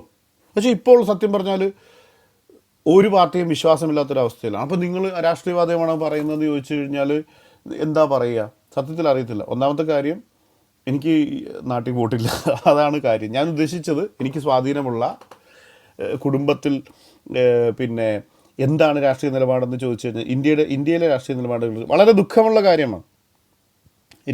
ഈ പറയുന്ന രണ്ട് എൻഡും ഡേഞ്ചറാണ് നമ്മുടെ നാടിന്. ഞാൻ വിശ്വസിക്കുന്നത് എല്ലാവരെയും ഒരുപോലെ ട്രീറ്റ് ചെയ്യുന്ന, രാജ്യത്തെ നശിപ്പിക്കാത്ത, എല്ലാവരും പിന്നെ വെൽഫെയറിലേക്ക് വരുന്ന, അത് തിയററ്റിക്കലി പറഞ്ഞാൽ പോലെ ഞാൻ ഐ എം പ്രൗഡ് എന്നൊക്കെയാണ് പറയുന്നത്. എന്ത് കാര്യത്തിന്? നീ എന്താണ് കോൺട്രിബ്യൂട്ട് ചെയ്തത് ഈ രാജ്യത്തിന്? I am proud to be Indian എന്നൊക്കെയാണ് പറയുന്നത്. എന്ത് കോൺട്രിബ്യൂട്ട് ചെയ്തു എന്ന് ഞാൻ ചോദിച്ചു കഴിഞ്ഞാൽ അവനൊന്നും പറയത്തില്ല. അപ്പോൾ ഇങ്ങനെയുള്ള ഇവരെല്ലാവരും കള്ളന്മാരാണ്. അവർ നമ്മുടെ നാടിനെ നശിപ്പിച്ചുകൊണ്ടിരിക്കുകയാണ്. അത് തിരിച്ചു വരണം, ജനാധിപത്യം തിരിച്ചു വരണം. ജനാധിപത്യത്തെ മുതലെടുക്കാൻ ഒരു മതത്തെ അനുവദിക്കരുതെന്ന് വിശ്വസിക്കുന്നൊരു വ്യക്തിയാണ് ഞാൻ. അപ്പോൾ ഞാനിത് മതവിമർശനം മാത്രമല്ല, എല്ലാത്തിനെയും വിമർശിക്കുവാൻ, എല്ലാവർക്കും അധികാരമുണ്ടെന്നും എല്ലാവരും ഒരുപോലെയാണെന്നും ഞാൻ വിശ്വസിക്കുന്നു. ഓക്കെ, എന്തായാലും ഞാൻ പെട്ടെന്ന് കൺക്ലൂഡ് ചെയ്യുകയാണ്. ഞാനീ പറഞ്ഞത് ഒരുപാട് പേർക്ക് കോപമൊക്കെ ഉണ്ടാക്കും. ഞാനിതിൽ തുടർന്നും പറയും, അതാണ് രസം. എന്തുകൊണ്ടാണ്? കാരണം ഇതിൻ്റെ പേരിൽ മനുഷ്യർ കൊല്ലപ്പെടുകയാണ്. ഇത്രയ്ക്കേ ഉള്ളൂ ഈ വിശ്വാസം എന്ന് കൃത്യമായി ബോധ്യപ്പെടുത്താൻ ഇതുപോലെയുള്ള കാര്യങ്ങൾ നിങ്ങൾ കേട്ടേ പറ്റുള്ളൂ. ഇങ്ങനെ എഴുതി വെച്ചിരിക്കുന്ന കാര്യങ്ങൾ പലരും പറയുകയാണ്, ഞാനിതൊന്നും വായിച്ചിട്ടില്ല, അതുകൊണ്ടാണ് ഇങ്ങനെയുള്ള കാര്യങ്ങളൊക്കെ ചെയ്യുന്നത്. അതുകൊണ്ടാണ്, വായിക്കാൻ വേണ്ടിയാണെന്നേ. നിങ്ങൾ പോയി വായിക്ക്. ഞാൻ റെഫറൻസ് ചോദിക്കുമ്പോൾ ഞാൻ പറഞ്ഞുതരാം എവിടെ നിന്നാണെന്ന്. അല്ലെങ്കിൽ നിങ്ങൾ ChatGPT ഞാൻ കേട്ടത് തന്നെ ടൈപ്പ് ചെയ്ത് നോക്കിയാൽ മതി ഉണ്ടോ എന്നുള്ളത്. അപ്പോൾ എല്ലാ ടെക്നോളജി ഇത്രയും ഫിംഗർ ടിപ്സ് ഉള്ളപ്പോഴും മനുഷ്യർ അജ്ഞരായിട്ട് തുടരുന്നതാണ് ഏറ്റവും വലിയ രസമെന്ന് പറയുന്നത്. ഓപ്പൺ AI ഫ്രീ ആയിട്ടുള്ള സമയമല്ലേ, നാളെ അത് ചാർജ് ചെയ്യുമെന്ന് അറിയത്തില്ല. എന്തായാലും ഇന്ന് ChatGPT ഞാൻ പറഞ്ഞ കാര്യങ്ങളൊക്കെ ചുമ്മാ ഒന്ന് ടൈപ്പ് ചെയ്ത് നോക്കൂ, ഉണ്ടോ ഇല്ലോ എന്നൊക്കെ നോക്കാമല്ലോ. അപ്പോൾ ഞാൻ ഇത്രയും പറഞ്ഞുകൊണ്ട് എൻ്റെ പ്രസൻറ്റേഷൻ തൽക്കാലം അവസാനിപ്പിക്കുകയാണ്. എല്ലാ മതങ്ങളും വിമർശിക്കപ്പെടണം, അല്ലെങ്കിൽ ചോദ്യം ചെയ്യപ്പെടണം. നിരീശ്വരവാദവും വിമർശിക്കപ്പെടണം. നിരീശ്വരവാദം ഞാൻ എപ്പോഴും, എന്നെ അറിയാവുന്നവർക്കറിയാം, നിരീശ്വരവാദത്തെ ഞാൻ ഏറ്റവും കൂടുതൽ വിമർശിക്കുന്നതാണ്. നിരീശ്വരവാദം ഒരു സമൂഹമായി കഴിഞ്ഞാൽ അവർ ഈ ലോകത്തിന് എന്താണ് കോൺട്രിബ്യൂട്ട് ചെയ്തതെന്ന് പറയുമ്പോൾ ഞങ്ങൾ ചരിത്രത്തിൽ ഞങ്ങളില്ലായിരുന്നു, അതൊക്കെ വെറുതെയാണ് പറയുന്നത്. നിരീശ്വരവാദികളെ വിമർശിച്ചിട്ടുണ്ട്. ഞാനിത് പറയാൻ കാരണം എന്നാന്ന് പറഞ്ഞു കഴിഞ്ഞാൽ, ചിലർ പറയും ഞാൻ നിരീശ്വരവാദികളുടെ മടിയിലിരുന്നു കൊണ്ട് ഇന്ന മതങ്ങളെ വിമർശിച്ചു എന്നുള്ളതാണ്. ഇനി ഒരു അവസരം കിട്ടുമ്പോൾ അടുത്ത മതത്തെ വിമർശിക്കും, അല്ലെങ്കിൽ ഇതിൻ്റെ കണ്ടിന്യൂവേഷൻ. കുറേ കാര്യങ്ങൾ മിസ്സായിട്ടുണ്ട്, വേണമെങ്കിൽ അടുത്ത തവണ അത് പറയാൻ സാധിക്കും. ഒരുപാട് കുരുക്കൾ പൊട്ടും, ഉറപ്പാണ് ആ കാര്യം. ഇങ്ങനൊരു വേദി കിട്ടിയത് കൊണ്ട് പറയുന്നു. എന്തുകൊണ്ടാണ് ഇന്നത്തെ സാഹചര്യത്തിൽ ഇത് പറയേണ്ടതിൻ്റെ ആവശ്യകത എന്താണെന്ന് പറഞ്ഞാൽ, ക്ലബ് ഹൗസിലെ സാഹചര്യത്തിൽ പരിധി വിട്ടുകൊണ്ടുള്ള ഇങ്ങനെയൊരു പോളമിക്കായിട്ടുള്ള ഇത് കണ്ടിട്ടാണ് ഞാൻ ഈ പ്രസൻറ്റേഷൻ ഇതിനു വേണ്ടി ചിലവഴിക്കാൻ, അതെൻ്റെ പേഴ്സണൽ തീരുമാനമാണ്. അപ്പോൾ ഞാൻ എന്തായാലും അത് നിർത്തുകയാണ്. എനിക്ക് ഇത്രയും സംസാരിക്കാൻ അവകാശവും സപ്പോർട്ടും തന്ന ഈ ടീമിന് എല്ലാവിധ നന്ദിയും പിന്നെ ആശംസകളും നേരുന്നു. Thank you so much, I appreciate it. Thank you. നമ്മളിപ്പോൾ ഇവിടെ പ്രസന്റേഷൻ റൗണ്ടാണ് അവസാനിച്ചിരിക്കുന്നത്. നമ്മുടെ സ്ട്രക്ചർ പ്രകാരമുള്ള കാര്യങ്ങളൊക്കെ അവതരിപ്പിച്ച് പോന്നിട്ടുണ്ട്. നമ്മൾ വിശദമായി ഇത് ഇനിയിപ്പോൾ അദ്ദേഹവുമായിട്ട് നമുക്കൊരു സൗഹൃദ ചർച്ചയാണ്. നിങ്ങൾക്കതൊരു ചോദ്യോത്തര രൂപത്തിലാണ് നമ്മുടെ ഈ ഫോർമാറ്റിൽ ഉൾപ്പെടുത്തിയിരിക്കുന്നത്. അതുകൊണ്ട് എല്ലാ ശ്രോതാക്കൾക്കും അദ്ദേഹവുമായിട്ട് സൗഹൃദ ചർച്ചയിൽ പങ്കെടുക്കാം. ഒരു ചോദ്യം, ഒരു ഉപചോദ്യം, അല്ലെങ്കിൽ ഒരു തുടർ ചോദ്യം. അത് വളരെ കൺസ്ട്രക്റ്റീവായിട്ട് ചോദിക്കുക. പങ്കാളിത്തം കൂടുതലുണ്ട്, അതുകൊണ്ട് കൂടുതൽ ടൈം എടുക്കാതെ വളരെ അഫർമേറ്റീവായിട്ട് പോകാതെ ഇൻട്രോഗേറ്റീവായിട്ട് ഒരു ചോദ്യ രൂപത്തിൽ തന്നെ ചോദിക്കണമെന്ന് അഭ്യർത്ഥിക്കുന്നു. നമുക്ക് മോഡറേറ്റേഴ്സിന് അവസരമുണ്ട് കേട്ടോ. നമുക്ക് ആദ്യം കുറച്ച് അതിഥികളിലേക്ക് പോയിട്ട് തിരിച്ച് മോഡറേറ്റേഴ്സിലേക്ക് വരാം. നമുക്ക് PTR ഓർഡർ അജിൻജി ഒന്ന് അജിൻജി ആ ഒരു പറഞ്ഞോ. ചെറിയൊരു ഇത് എന്താണെന്നറിയില്ല, ഇവിടെ ഈ പെന്തക്കോസുകാർ വരുമ്പോൾ മാത്രം ചാറ്റി കിടന്ന് ഭയങ്കര ഫ്ലഡിങ് ആണ്. എന്താണെന്ന് എനിക്കറിയില്ല. അത് എന്തോ ദൈവത്തിന്റെ പുണ്യപ്രവൃത്തിയാണോ തോന്നുന്നത്. ദയവ് ചെയ്തൊന്ന് നിർത്തണം. കാരണം കർത്താവിന്റെ കോപവും എന്റെ ശാപവും നിങ്ങൾക്കുണ്ടാവും. ഞാൻ റിമൂവ് അടിക്കും. അല്ല, നമുക്ക് റിമൂവ് അതാണത് ഇല്ലേ ചാറ്റിന്റെ വിൻസിജി, പേരിൽ റിമൂവ് നമുക്കറിയാലോ ചെയ്യുന്നത് നമ്മുടെ ശരിയാണോ? റൂമിന്റെ റൂള്, അല്ല നമ്മൾ അജിൻജി റിമൂവ് ചെയ്യണ്ട. അജിൻജി അൺഫോർച്ചുനേറ്റ്ലി ഈ പെന്തക്കോസുകാർക്ക് എന്തോ മനസ്സിലാക്കാത്ത എന്തോ ഒരു പ്രശ്നമുണ്ടെന്ന് എനിക്ക് തോന്നുന്നു. എനിക്ക് മനസ്സിലാവുന്നില്ല എന്താ കാര്യം. ഈ പെന്തക്കോസുകാർ വരുമ്പോൾ മാത്രമാണ് ഇത്ര അലമ്പ്. അപ്പൊ എന്തായാലും ഞാൻ റിമൂവ് അടിക്കും, അല്ലെങ്കിൽ എന്നെ റിമൂവ് ചാറ്റ് സെൻസറിങ് അല്ല ഇല്ലെന്നാണല്ലോ തുടക്കത്തിലേ അല്ലല്ല പറഞ്ഞത്. അല്ല ആ അല്ല നമ്മളെ ചാറ്റ് സെൻസറിങ് ഉണ്ട്. ചാറ്റില് ചാറ്റ് സെൻസറിങ് ഒന്നുമില്ല. നിങ്ങൾക്ക് ചാറ്റിൽ എന്ത് തോന്നിയാസം വേണമെങ്കിലും എഴുതാം. പക്ഷെ ഈ പറഞ്ഞ മാതിരി ഈ പച്ച മറ്റുള്ളവർക്കും ചീത്ത സഹകരിക്കാനായിട്ട് പച്ച അനുവാദം കൊടുക്കണം. ചീത്ത എഴുതിയത് കണ്ടില്ലായിരുന്നു. അപ്പൊ നമുക്ക് അല്ല വിൻസി, സുഹൃത്തെ, നമുക്ക് എന്തായാലും റിമൂവ് ചെയ്യണ്ട കേട്ടോ. പിന്നെ എന്താണ് ചെയ്യാൻ പറ്റുക? ഇവര് വിൻസി റിമൂവ് സഹകരിക്കുന്നില്ലെങ്കിൽ എന്ത് ചെയ്യാൻ പറ്റും? അല്ല, വിൻസി നമ്മൾ ചാറ്റ് നോക്കാതെ പോരെ വിൻസി? അതെ, എന്തിനാ നമ്മൾ നമ്മള് നോക്കണം. ചാറ്റ് നിങ്ങൾ നോക്കാതെ? ഓരോരുത്തരും ചാറ്റില് ഇതുവരെ അങ്ങനെ ഒരു ഓക്കെ പരിപാടി ഓക്കെ ഓക്കെ ഓക്കെ ചെയ്തല്ലേ വിൻസി? എന്താണ് ഇങ്ങനെ? താങ്കൾ സ്ഥിരമായിട്ട് നമ്മുടെ ഈ റൂമിന്റെ തുടക്കം മുതലേ അതെ, നമ്മുടെ റൂമിന് ഇതേ നിയമം തന്നെയായിരുന്നു. തുടക്കം മുതലേ നിയമം അതായിരുന്നു. ചാറ്റ് നമ്മൾ ശ്രദ്ധിക്കേണ്ട കാര്യമില്ല. അത് ചാറ്റിന്റെ ആളുകൾ തന്നെ അത് ചാറ്റിന് മറുപടിയും കാര്യങ്ങളുമായിട്ട് പൊക്കോട്ടെ. നമുക്ക് അസുരക്ഷതയുള്ളവർ നോക്കാതിരിക്കുകയോ അപ്പൊ ശ്രദ്ധിക്കാതിരിക്കുകയോ. നമ്മളെ മിനിസ്റ്റർ സഹകരിക്കും അല്ലല്ലോ. പ്ലീസ്. ഇപ്പൊ ഇദ്ദേഹം പറഞ്ഞു ഇവിടെ പല ആളുകൾക്കും പ്രശ്നമുണ്ടാവും. പ്രശ്നമുള്ള ആളുകളെ താഴത്തേക്ക് വിടാൻ വിൻസി അതിലേക്ക് നോക്കണ്ട എന്നുള്ളതാണ്. ദയവ് ചെയ്ത് അങ്ങനെ ചെയ്യരുത്. റൂമിന്റെ ഒരു ചക്കോറം താങ്കൾക്കും അറിയാവുന്നതല്ലേ. അല്ല, വിൻസി പറയുന്നത് ഒരു ഫാക്റ്റ് ആണോ അതോ ഒരു ആരോപണമാണോ? അത് ആരോപണം. സാരമില്ല. നമുക്ക് ഒരു സെക്കൻഡ് മൈക്ക് എടുക്കല്ലേ. അത് നമ്മൾ പറഞ്ഞിട്ടുണ്ട്, അതിൽ ജാഗ്രത പാലിക്കുക. ഈ ഒരുപാട് ഫ്ലഡിങ് ആകുന്നതുകൊണ്ട് എന്നാണെന്നറിയോ, ഈ ചാറ്റുകൾ എല്ലാവർക്കും വായിക്കാൻ പറ്റാത്തതുകൊണ്ടാണ് ഈ കോപ്പി പേസ്റ്റ് ഒക്കെ വരുന്നത്. മാക്സിമം ഒഴിവാക്കാൻ ഒരു ജാഗ്രത പാലിക്കണമെന്ന് അഭ്യർത്ഥിക്കുന്നു. ഈ കോപ്പി പേസ്റ്റ് വരുന്നതുകൊണ്ടേ മറ്റ് ചില ഇമ്പോർട്ടൻറ്റ് ചാറ്റുകൾ കാണാതെ പോകും. അതുകൊണ്ടായിരിക്കും മിനിസ്റ്റർ അങ്ങനെ പറഞ്ഞിട്ടുണ്ടാവുക. ഒരുപാട് ഈ കോപ്പി പേസ്റ്റ് ചാറ്റുകൾ ഞാനും കണ്ടു. അപ്പോൾ ആ ഒരു വിഷയത്തിൽ എല്ലാവരും ഒരു ജാഗ്രത പാലിക്കണമെന്ന് അഭ്യർത്ഥിക്കുന്നു. നമുക്ക് അതിഥികളിലേക്ക് പോയിട്ട് നമുക്ക് മോഡ്സിലേക്ക് തിരിച്ചു വരാം. നമുക്ക് PTR റോഡിൽ ആദ്യം കാണുന്നത് പ്രിൻസിനെയാണ്. പ്രിൻസ് ഗൂഗിള് അങ്ങനെയാണ് കാണുന്നത്. അതിനുശേഷം നമുക്ക് തിരിച്ചു വരാം. പ്രിൻസ്, താങ്കൾ അവൈലബിൾ ആണ്? ഓക്കെ കേൾക്കാവോ? ഫൈബ്രോ കേൾക്കാവോ? ഓക്കെ കേൾക്കാൻ പറഞ്ഞു. ഓക്കെ. ഇവിടെ ഒട്ടനവധി കാര്യങ്ങൾ വായിച്ചു കേൾപ്പിച്ചു. നിങ്ങളൊരു മതത്തിന്റെ പിന്നെ പുസ്തകവുമായി അവരുടെ ദൈവങ്ങളുമായിട്ട് ബന്ധപ്പെട്ടാണ് നിങ്ങൾ വായിച്ച് കേൾപ്പിച്ചത്. അപ്പോ അതിൽ നിന്ന് ലോകത്തിന്റെ സമാധാനത്തിനും സാഹോദര്യത്തിനും ഉതകുന്ന ഇന്നിന്റെ കാലഘട്ടത്തിൽ പ്രയോജനപ്പെടുന്ന എന്തെങ്കിലും ഒരു കാര്യം, അതിനകത്ത് നിന്ന് എന്തെങ്കിലും ഒരു നന്മ സമൂഹത്തിന് വേണ്ടിയിട്ട് ആ മതത്തിൽ നിന്ന് ഉള്ളതായിട്ട് താങ്കളുടെ ഈ പഠനത്തിലോ ഈ റെഫറൻസിലോ എവിടെയെങ്കിലും താങ്കൾക്ക് തോന്നിയിട്ടുണ്ടോ?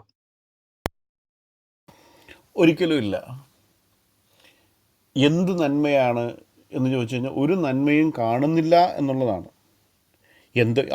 ഏതോ പിന്നെ കഞ്ചാവ് വലിച്ച ഒരാളോ അതിലധികം പേരോ എന്തൊക്കെയോ കുത്തിക്കുറിച്ചു എന്നല്ലാതെ പിന്നെ ഒരു ഗുണമുണ്ടായത് ഇങ്ങനത്തെ റൂമിട്ട് നമുക്ക് കുടുകൂടാ വൈകുന്നേരം ചിരിക്കാൻ ഒരവസരമുണ്ടായെന്നല്ലാതെ അനേകർ അവരുടെ ജീവിതങ്ങൾ തകർത്ത് ആയിരക്കണക്കിന് വർഷം ബന്ദികളായിരുന്ന ജനിച്ച ജാതിയുടെ പേരിൽ, ഒരു ഇന്ന കുടുംബത്തിൽ ജനിച്ചതിൻ്റെ പേരിൽ അവർ ജയിലിലായിരുന്നൊരു ദുരന്തമായിരുന്നു ഈ പുസ്തകങ്ങളുടെ കെട്ടുകൾ പറഞ്ഞു കൊടുത്തു. അല്ലാതെ ഒരു ഗുണവും ഉണ്ടായിട്ടില്ല. ഇതിനകത്ത് പറയുന്ന കുറേ കാര്യങ്ങൾ പറയുന്നത് അത് ആ നന്മയൊക്കെ ഇവിടെ നിന്നാണ് വന്നത്, അതാണ് വന്നത്, ഇതാണ് വന്നത്. വസുദൈവ കുടുംബം എന്നൊക്കെ പറയുന്നുണ്ട്. ലോകത്തെ മുഴുവൻ ഒരുമിച്ച് കാണുന്നു. അതിന് മേളിലും താഴെയും കൂടെ വായിച്ചു നോക്കുമ്പോൾ തന്നെ കാര്യം പിടികിട്ടും. അങ്ങനെയൊന്നുമല്ല. ബ്രാഹ്മണന് വേണ്ടി അത് ചെയ്താൽ ലോകം മുഴുവൻ സുഖിനോ ഭവന്തു. മാത്രമല്ല വസുദൈവ കുടുംബം എന്ന് പറയുന്നതൊരു വേദങ്ങളിലില്ല. അതൊരു പഞ്ചതന്ത്ര കഥയിലെ ഒരു കുറുക്കൻ പറയുന്നതാണ്. ചെന്നായ ആടിനോട് പറയുന്നതാണ്, നമ്മളെല്ലാവരും ഒരു കുടുംബം അല്ലേ എന്ന് പറഞ്ഞ് ചെന്നായ ആട്ടുംകൂട്ടത്തെ തൻ്റെ ഗുഹയിലേക്ക് കൊണ്ടുപോകുന്നത്.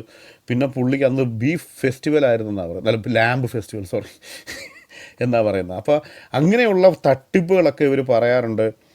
അതൊക്കെ ചുമ്മാതെയുള്ള കണ്ണിൽ പൊടിയിടുന്ന പരിപാടികളൊക്കെയാണ്. ഒരു നന്മയുമില്ല. ഷോർട്ട് ആൻസർ, ഒരു നന്മയുമില്ല എന്നുള്ളതാണ്. ഓക്കെ. അടുത്ത് താങ്കൾ രാമനെ പറ്റി പരാമർശിച്ചപ്പോൾ യുഗാപുരുഷനായി മറ്റുള്ളവർ പറയുന്നു എന്ന് പറയുന്നു. എന്നാൽ സാങ്കല്പിക കഥയിലെ കേവലം ഒരു കഥാപാത്രത്തിന് തന്നെ ഇത്രയധികം സെക്സും അതുപോലെ മറ്റ് ഒരുപാട് കാര്യങ്ങളുമായി ബന്ധപ്പെട്ട് എഴുതിയിരിക്കുന്ന പുസ്തകത്തിൽ നിന്ന് അങ്ങ് വായിച്ചു കേൾപ്പിച്ചു. അത്തരത്തിൽ ഒരു യുഗാപുരുഷനായി നമുക്ക് രാമനെ എടുക്കാൻ കഴിയുമോ? എന്നാൽ യുഗാപുരുഷനായി ലോകത്ത് ചൂണ്ടിക്കാണിക്കാൻ മാതൃകയായ ഉത്തമ ഉദാത്തമായ മറ്റേതെങ്കിലും യുഗാപുരുഷന്മാർ താങ്കളുടെ പഠനത്തിൽ നിന്നോ താങ്കളുടെ താങ്കൾ സൗണ്ട് പോയി. രാമനെ ഓക്കെ. യുഗപുരുഷനായി അതായത് ഓക്കെ. ഞാൻ ചോദിച്ച ഞാൻ ചോദ്യം പറഞ്ഞ കേട്ടായിരുന്നോ? ആ യുഗാപുരുഷൻ. ഓക്കെ, ഇപ്പൊ clear ആണോ? ആ യുഗാപുരുഷൻ എന്ന രാമനെ കുറിച്ച് പറഞ്ഞു കേട്ടു. നെറ്റ്വർക്ക് തടസ്സം അത്തരത്തിൽ ഉണ്ടായിട്ടുണ്ട്. ഒരു യുഗാപുരുഷൻ അല്ലെങ്കിൽ എല്ലാ കാലത്തും നമുക്ക് ആപ്ലിക്കബിൾ ആയ ഓക്കെ, ഇപ്പൊ ക്ലിയർ ആണോ? ഇപ്പൊ ക്ലിയർ ആണോ? ഇപ്പൊ ഇല്ല, കേൾക്കാം, പ്രിൻസ് ഇപ്പൊ മാസ്റ്റർ അത് കേൾക്കാം. ഇടയ്ക്ക് ബ്രേക്ക് ആവുന്നു. നമ്മളെ കേട്ടൂടെ? ഒന്നുകൂടെ പറഞ്ഞു. എനിക്ക് അവസാനം പറഞ്ഞ ഇപ്പൊ കേൾക്കാൻ മേലെന്ന് പറഞ്ഞത് ഇപ്പൊ കേട്ടായിരുന്നു. കേൾക്കാം കേട്ടു പറഞ്ഞു. ഇപ്പൊ കേൾക്കാമല്ലേ? ഓക്കെ. ഇവിടെ യുഗാപുരുഷനാണ് രാമൻ എന്ന് പറഞ്ഞു കേട്ടു. എന്നാൽ കേവല കൽപ്പിത കഥകളിൽ തന്നെ വളരെ മോശമായ രീതിയിൽ ജീവിത നിലവാരം വച്ച് പുലർത്തിയ ഒരു വ്യക്തിയാണെന്ന് താങ്കളുടെ വായിച്ചു കേൾപ്പിച്ചു. അങ്ങനെയാണെങ്കിൽ അദ്ദേഹത്തെ നമുക്കൊരു യുഗാപുരുഷനായി എല്ലാ കാലത്തും നമുക്ക് അംഗീകരിക്കാൻ പറ്റുന്ന ഒരു വ്യക്തിത്വമാണോ? എന്നാൽ അതിനെ കവച്ചു വയ്ക്കുന്ന മറ്റ് ഒരു യുഗാപുരുഷൻ ലോകത്ത് എവിടെയെങ്കിലും താങ്കൾ പരിചയപ്പെട്ടോ? അങ്ങനെ എന്തെങ്കിലും നിലനിൽക്കുന്നുണ്ടോ? അങ്ങനെ എന്തെങ്കിലും കഥാപാത്രങ്ങളോ അല്ലെങ്കിൽ വ്യക്തികളോ ജീവിച്ചിരുന്നതായിട്ട് എന്തെങ്കിലും തെളിവുകളോ അങ്ങനെ എന്തെങ്കിലും ഉണ്ടോ? താങ്കളുടെ കണ്ടെത്തൽ അങ്ങനെ ഒരു യുഗാപുരുഷൻ ഉണ്ടോ? ഒന്ന് കമ്പയർ ചെയ്ത് തീർച്ചയായിട്ടും പറയാമോ? ഉണ്ട്. ആദ്യം രാമനെക്കുറിച്ച് പറയാം. രാമനെക്കുറിച്ച് ഞാൻ പറഞ്ഞത് ഹൈന്ദവ ഡോക്ടർ BR അംബേദ്കറാണ് പറഞ്ഞത് ഒരു യുഗപുരുഷനായി കാണാനേ പറ്റില്ല. ഈ ഭാരതം കണ്ടതിൽ വെച്ച് ഏറ്റവും മോശമായ രാജാവും പിന്നെ നേതാവും എന്നതൊക്കെയാണ് അംബേദ്കർ ഉൾപ്പെടെയുള്ളവർ പറഞ്ഞത്. എൻ്റെ അഭിപ്രായമല്ല. ഞാൻ എൻ്റെ വ്യക്തിപരമായ ഇതിലും ക്രൈസ്തവതയിൽ ഞാൻ പറയുകയാണ്, യുഗായുഗ പുരുഷന്മാരിൽ ഏറ്റവും മാതൃക നമ്മുടെ പിന്നെ അനേക കവിത്രയന്മാർ ഹൈന്ദവതയിലുള്ള നമ്മുടെ വിവേകാനന്ദൻ്റെയൊക്കെ വാക്കുകൾ പറഞ്ഞു കഴിഞ്ഞാൽ ആരാധനയ്ക്ക് യോഗ്യൻ ആയ തക്കവണ്ണം ഒരു മനുഷ്യനായിട്ട് ഞാൻ കാണുന്നുള്ളത് അത് യേശു ക്രിസ്തുവിനെയാണ്. ഞാനത് ഏറ്റു പറയുന്നു. അതെൻ്റെ സ്വാതന്ത്ര്യമാണ്, ഞാൻ മനസ്സിലാക്കിയതാണ്. ആ ചോദ്യങ്ങൾ ഓപ്പണാണ്. അതായത് ശത്രുക്കളെ പോലും സ്നേഹിക്കുവാൻ, ഉപദ്രവിക്കുന്നവരെ പോലും സ്നേഹിക്കുവാൻ കൽപ്പിച്ച മറ്റൊരാളുമില്ല. അതുപോലെ ദാസനായിട്ട് വന്ന് മാതൃകാ ജീവിതം വെച്ച്, പാപരഹിതമായ ജീവിതം വെച്ച്, ആ ദൈവത്തിൻ്റെ കൽപ്പന അനുസരിക്കുവാൻ തൻ്റെ ജീവൻ വരെ വെച്ച് കൊടുത്ത, സുഹൃത്തുക്കൾക്ക് വേണ്ടി അല്ലെങ്കിൽ മറ്റുള്ളവർക്ക് വേണ്ടി അന്ത്യത്തോളം സ്നേഹിച്ച, ഏറ്റവും ക്ഷമാശീലതയുണ്ടായിരുന്ന, സത്യം പ്രസംഗിക്കുവാൻ, അതുപോലെ തൻ്റെ ജീവിതത്തിൽ ശാന്തിയുടെയും ത്യാഗത്തിൻ്റെയും മാതൃക മാത്രം വെച്ച, എല്ലാവരെയും സ്നേഹിക്കുവാൻ പഠിപ്പിച്ച യേശു ക്രിസ്തു തന്നെയാണ് സകല യുഗങ്ങൾക്കും പുരുഷനായിട്ട് ഞാൻ കാണുന്നത്, മറ്റൊരാളെയുമല്ല. Thank you. ഓക്കെ, നമുക്ക് 2 ചോദ്യം അവസാനിച്ചു. നമുക്ക് ഇനി അടുത്ത ആളിലേക്കാണ് പോകേണ്ടത്. മറ്റ് മോഡ്സ് ആരും ഫ്രീ ആയിട്ടുള്ളവരുണ്ടോ? ഒന്ന് വിളിക്കാമോ? മുഹമ്മദ്, ജയകുമാർജി, വിൻസ്. MR ചെയ്തോട്ടെ, നല്ല MR ഉണ്ട്. ആരെങ്കിലും ഒരാൾ ചെയ്യണേ, ഒന്ന് മോഡ് ചെയ്യണേ. Okay, thank you. മിൻസി ഉണ്ടോ? മിൻസിയും ചെയ്തോട്ടെ, ഞാൻ ഫ്രീ ആയിട്ടിരിക്കാലോ. കുഴപ്പമില്ല. ബ്രൂസ് തന്നെ ചെയ്തോ. ഞാൻ ഇതൊന്ന് സ്ലോ ആകുന്നതുകൊണ്ട് എക്സിറ്റ് ആയിട്ട് വരികയാണ്. ഒരു സെക്കൻഡ്. ഓക്കെ. അപ്പൊ അടുത്ത പ്രിൻസ് കഴിഞ്ഞെങ്കിൽ ഒരു മോഡിലേക്ക് പോണോ അതോ ജസ്റ്റ് മോഡ് തിരക്കുള്ള മോഡ് വന്നോട്ടെ, അതല്ലാതെ നമ്മള് അടുത്ത ബാക്കിയുള്ളവർക്കല്ലേ കൊടുക്കാറുള്ളത്. ഓക്കെ പൗലോ ഇതാക്കുന്നു. ഫൈവ് പൗലോ ഒരു വന്നെങ്കിൽ അവസരം കൊടുക്കാം. പൗലോ നേരത്തെ താഴ്ത്തു പോയതാണ്. പൗലോന് ഒരു അവസരം. പൗലോ ബ്രൂസ്, അങ്ങനെയാണെങ്കിൽ ഞാൻ ഒരു ചോദ്യം ചോദിച്ചോട്ടെ. ഉപചോദ്യം വേണ്ട, ഒരു ചോദ്യം, എന്നിട്ട് പെട്ടെന്ന് തന്നെ പോകും. Okay. Thank you phi brother. പിന്നെ എന്നാ കാര്യം എന്ന് വെച്ച് കഴിഞ്ഞാല് ഞാനൊരു 2 സന്ദർഭങ്ങളെ താരതമ്യം ചെയ്തിട്ട് ഒരു ചോദ്യമാണ് ചോദിക്കുന്നത്. ഇപ്പോൾ ഇസ്ലാമിക വിമർശനം നമ്മൾ എപ്പോഴും കേൾക്കാറുള്ളതാണ് ക്ലബ് ഹൗസിൽ, പല ക്രൈസ്തവ യൂണിവേഴ്സിൽ നിന്നും, അതല്ലാതെ നിരീശ്വരവാദ എത്തീസ്റ്റ് ഫ്രീ തിങ്കർ യൂണിവേഴ്സിൽ നിന്നും നമ്മൾ പലപ്പോഴും ഇസ്ലാമിക വിമർശനം കേൾക്കാറുണ്ട്. ആദ്യമായിട്ടാണ് ഹൈന്ദവ സമുദായത്തിലുള്ള ഗ്രന്ഥങ്ങളെ വെച്ചിട്ട് പ്രതിപാദിച്ചിട്ടുള്ള ഇത്രയും ഡയറക്റ്റ് ആയിട്ടുള്ള ഒരു വിമർശനം ഞാൻ കേൾക്കുന്നത് കേട്ടോ. ഒരു കാര്യം, അപ്പോൾ ഞാൻ എപ്പോഴും താങ്കൾ നേരത്തെ സൂചിപ്പിച്ചതുപോലെ തന്നെ ഒരു മനുഷ്യത്വം, ഹ്യൂമനിസം മുന്നിൽ പിടിക്കുന്ന ഒരു വ്യക്തി തന്നെയാണ്. പൊളിറ്റിക്കലായിട്ടാണ് നിൽക്കാറും.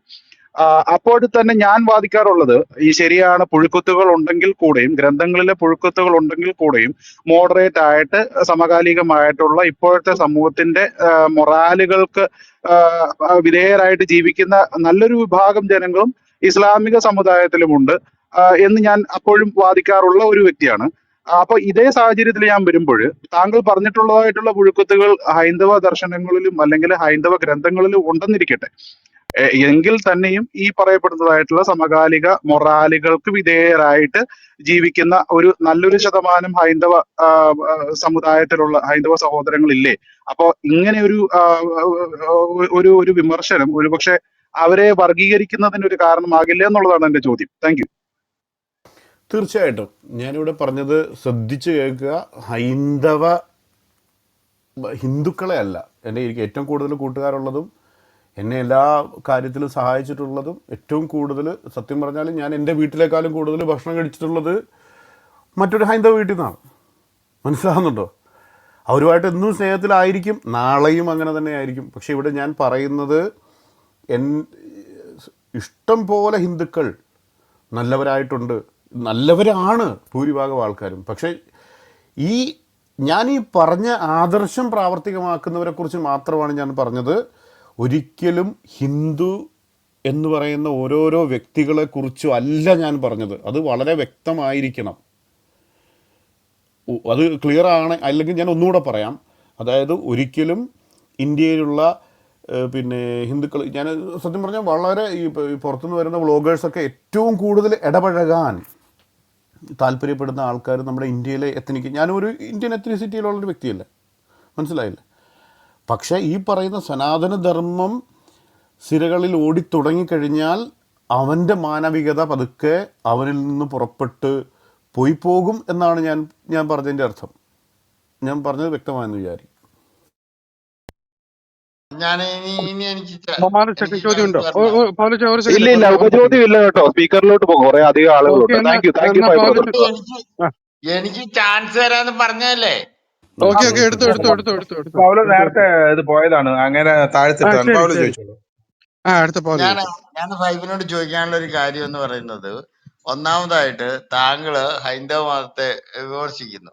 ഈ ക്രിസ്തു മതം, ഇസ്ലാം മതം എന്നൊക്കെ പറയുന്നവർക്ക് കൃത്യമായ ഒരു ഗ്രന്ഥമുണ്ട്, ബൈബിള് അല്ലെങ്കിൽ ഇത് എന്താ പറയുന്ന ഖുർആൻ എന്നൊക്കെ പറയുന്ന ഓരോ ഗ്രന്ഥമുണ്ട്. ഈ ഹൈന്ദവ മതത്തിൽ ഏത് ഗ്രന്ഥത്തെ ബേസ് ചെയ്തിട്ടാണ്, അല്ലെങ്കിൽ അവരുടെ എന്ത് ഐഡിയോളജി വെച്ചിട്ടാണ് താങ്കൾ അവരെ വിമർശിച്ചതെന്ന് എനിക്ക് വല്ലാത്തൊരു സംശയമുണ്ട്. 33 ദൈവങ്ങളുണ്ടെങ്കിൽ അത്രയധികം ഗ്രന്ഥങ്ങളുണ്ട്. അത്രയും ഗ്രന്ഥങ്ങളൊന്നും ഞാൻ പറയുന്നില്ലെങ്കിലും താങ്കൾ കുറെ ഇൻസെസ്റ്റ്, ആരെയൊക്കെയോ എന്തൊക്കെയോ ചെയ്തു, ലൈംഗികമായിട്ടുള്ള കുറെ കാര്യങ്ങളൊക്കെ പറഞ്ഞിട്ട് താങ്കള് അപ്പോ അതെന്താണ് അല്ല ഹൈന്ദവ മതത്തിന് എന്താണ് ബേസിക് ആയിട്ട് താങ്കൾ കാണുന്നത്? ഒന്നും കാണാതെ ഏതെങ്കിലും നൂറുകണക്കിന് ഗ്രന്ഥങ്ങളുണ്ട് അവിടെ. രാമായണമുണ്ട്, മഹാഭാരതമുണ്ട്, ഗീതയുണ്ട്, മനുസ്മൃതിയുണ്ട്, എന്താ പറയുന്ന ഉപനിഷത്തുകളുണ്ട്, നിഷത്തുകളുണ്ട്, എന്താണ്ടൊക്കെ ഒരുപാടുണ്ട്. അതിൽ നിന്ന് നിങ്ങൾ എവിടുന്നോ കിട്ടിയ കുറെ ദൈവങ്ങളെ വിളിച്ചിട്ട് ദൈവങ്ങൾ കാണിച്ച് ഇൻസെസ്റ്റ് പറഞ്ഞിട്ട് അവസാനം നിങ്ങൾ രാമനെ കൊണ്ട കുത്തി ചെയ്ത് എന്താണ്? രാമൻ എന്ത് ചെയ്തു എന്നാ നിങ്ങൾ പറഞ്ഞത്? അപ്പൊ എന്താണ് ഈ ചോദ്യം? എന്താ? ചോദ്യം ക്ലിയർ, ചോദ്യം ക്ലിയർ. പൗലച്ച ആ ഷോർട്ടാക്കിട്ട്. ആശ നിങ്ങളോട് ആരെ ഇടയ്ക്കല്ല. ഇന്റർഫിയർ ചെയ്യുന്ന, ഇന്റർഫിയർ ചെയ്യുന്ന എന്നെ താഴെ വിട്ടാ, അല്ല പൗലച്ച എന്നെ ഇല്ലില്ല. താഴെ വിട്ടാ. ചോദ്യം ഒന്ന് ഷോർട്ടാക്ക് എളുപ്പം. ഓക്കെ. ചോദ്യം ഷോർട്ടാക്കാം. അതായത് 33 ദൈവങ്ങളിൽ ഒന്നോ രണ്ടോ ദൈവങ്ങളുടെ ഏതോ ഒരു കഥകൾ നിങ്ങൾ പറഞ്ഞ് വിമർശിച്ചിട്ട് അവസാനം രാമന്റെ അടുത്ത് കൊണ്ടുവച്ചു. 33 ദൈവങ്ങളില് ഒരു ദൈവമല്ലേ രാമൻ? അങ്ങനെയാണോ? അതോ ഒരു ദൈവമല്ലേ കൃഷ്ണൻ? നിങ്ങൾക്ക് എന്താ നാണമില്ലേ? ഹൈന്ദവ മതത്തെ ഈ പറയുന്ന ഇതുപോലെ ഹൈന്ദവ മതത്തെ ക്രിസ്ത്യാനികളെ പോലെയും ഇസ്ലാം മതത്തെ പോലെയും വിമർശിക്കാൻ നിങ്ങൾക്ക് ഏത് പുസ്തകമാണ് ഹൈന്ദവന്റെ പുസ്തകം എന്ന് പറയാ? ഹൈന്ദവന്റെ ദൈവം ഏതാണെന്ന് നിങ്ങൾക്ക് ചോദ്യം പറയാൻ ക്ലിയർ പറ്റുമോ? ആണ് പോലീസ്, ചോദ്യം ക്ലിയർ ആണ്. ഓക്കെ, ഇനി എന്താണ് ഫൈവ് ആൻസർ പറഞ്ഞു. You ഓക്കെ, stupid എന്താണ് ആ man. ചോദ്യം? എനിക്ക് നാണമില്ല വിമർശിക്കാൻ, എനിക്ക് നാണമില്ല വിമർശിക്കാൻ. കൃത്യമായ ഉത്തരം.